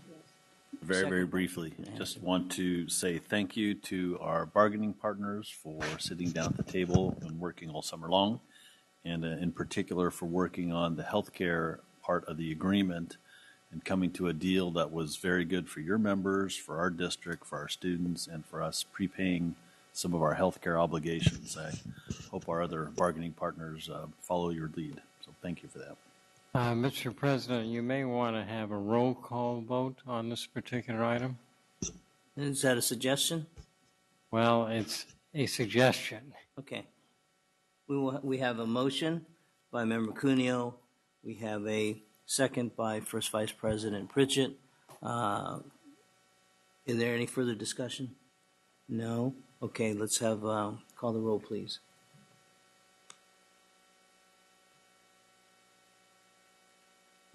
Member Arroyo? Aye. Member Cuneo? Aye. Second Vice President Hanson? Aye. Vice President Pritchett? Aye. Member Rodriguez? President Wu? Aye. Motion carries. Thank you. Thank you, Ms. McCarn. Item 13, Business and Financial Information Reports. We have another speaker slip on item 13? Okay. 13.1, Business and Financial Information. Mr. Ross. This is actually Ian Arnold's actual agenda item he wanted to comment on. You don't have to go all the way back knowing you're going to come all the way forward again. Thank you, President Wu, board members, Acting Superintendent Allen. Actually, I do have to walk all the way back and forth. I sit in my car in offices all day. This is the most exercise I get. So I just wanted to comment on this. I'm really happy that the board and the administration has provided this information. I think it's good for us to have, but I think it's really important for us to look really closely at this information. For example, in looking through this tonight, we've got several contracts or several purchase orders for janitorial or custodial supplies, lots and lots of purchase orders for office supplies. Whereas if we centralized the purchasing of those sorts of supplies, we could actually get a much better deal and keep control of how the supplies are being used. Then there are a couple of other ones that just sort of jumped off the page at me. On page 24, at the very bottom of the page, purchase order 15696, which was for power washing, actually C.K. McClatchy High School. Great, fantastic. I mean, that's something that we want to do, is keep the schools clean inside and outside. But we bought that equipment and we have staff trained to use that equipment. So why are we spending $11,000 to contract that work out when we've got staff and the equipment that we've already paid for? Additionally, And again, I realize, $10,000, $11,000 are small amounts of money, but with 28 pages of purchase orders, it adds up. And a lot of this is out of the general fund. There's another one on page 7 that jumped out at me. And it was essentially the same sort of issue. It's with advanced building maintenance, and it's for gum removal. And again, we purchased a very expensive steam cleaning machine to do just that, and we have staff trained to use it. So great. One of my pet peeves is stepping on gum, especially in the summer when your foot sticks to it, but it looks gross even when it's not sticking to it. So I'm glad we picked it up. But again, we've already paid for the equipment. We've got the staff, so why are we contracting it out? And then my final comment is on page 8. Purchase orders 71, 72, and 73 all appear to be related to Workday, which is a computer program that I understand is much better than the current program and will probably result in savings over time. But then I see there are 2 additional contracts associated with that, both with management consulting firms, so that we're in effect paying during this 30-day period about $4.5 million, and for some reason it's coming out of the building fund. Now the contract with Workday is for about $1.3 million, and I don't know how much that program costs. I don't know how much the support costs for it. But then there's an additional $3.3 million in consulting contracts attached to that, and again, all coming out of the building fund. It causes me to question why we're spending that money, why we're spending so much of it, and why we're spending it out of that fund. And there may be a very good explanation for it, but I just wanted to sort of point out that we should all be looking very closely at the detail on this. Thanks. Thank you.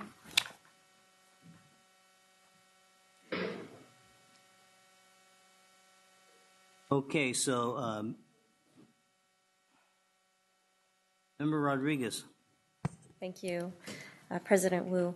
I just would like to ask our contracts committee, Jeff, are you still on the contracts? No, you don't. We don't have it anymore.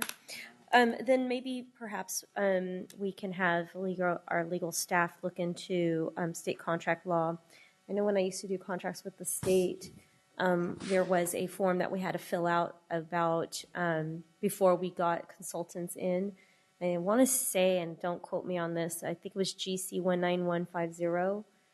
I'm not really certain if that was the exact code, but I can't look it up for you. Where we had to fill out a form saying that we were not going to replace staff with the consultant contract. So I'd like to see if the district adopts that policy. Do we have to? And, what our process is before we go out and hire contractors, as we were just informed by Mr. Ian Arnold. You may already have a policy on that, so I will look it up. Yes, and then I guess to the the acting superintendent, Ms. Ellen, if you could please pass on to Mr. Banda that I'd like to know what the process is that our contracting staff is using to let contracts out, and how many of these contracts have proper justification as to why we usurped our staff who's been trained and we have the equipment and went forward with purchasing services from a consultant contractor to provide those services. Thank you. Thank you. So, we received purchase order report for the period of August 15, 2014 to September 14, 2014, and we're receiving early Head Start reports for the months of in August 2014. Item 14.0, future board meetings, dates and locations, November 6th, 2014 here at 4:30, closed session, 6:30, open session, November 20th, 4:30, closed session, open session at 6:30. Item 15, adjournment. Do I have a motion? So moved. Second. Did you get that, Ann? Go ahead, Ms. Saito. We have a motion to adjourn by student member Saito. I have a second from Member Arroyo. All those in favor signify by saying aye. Aye. Opposed?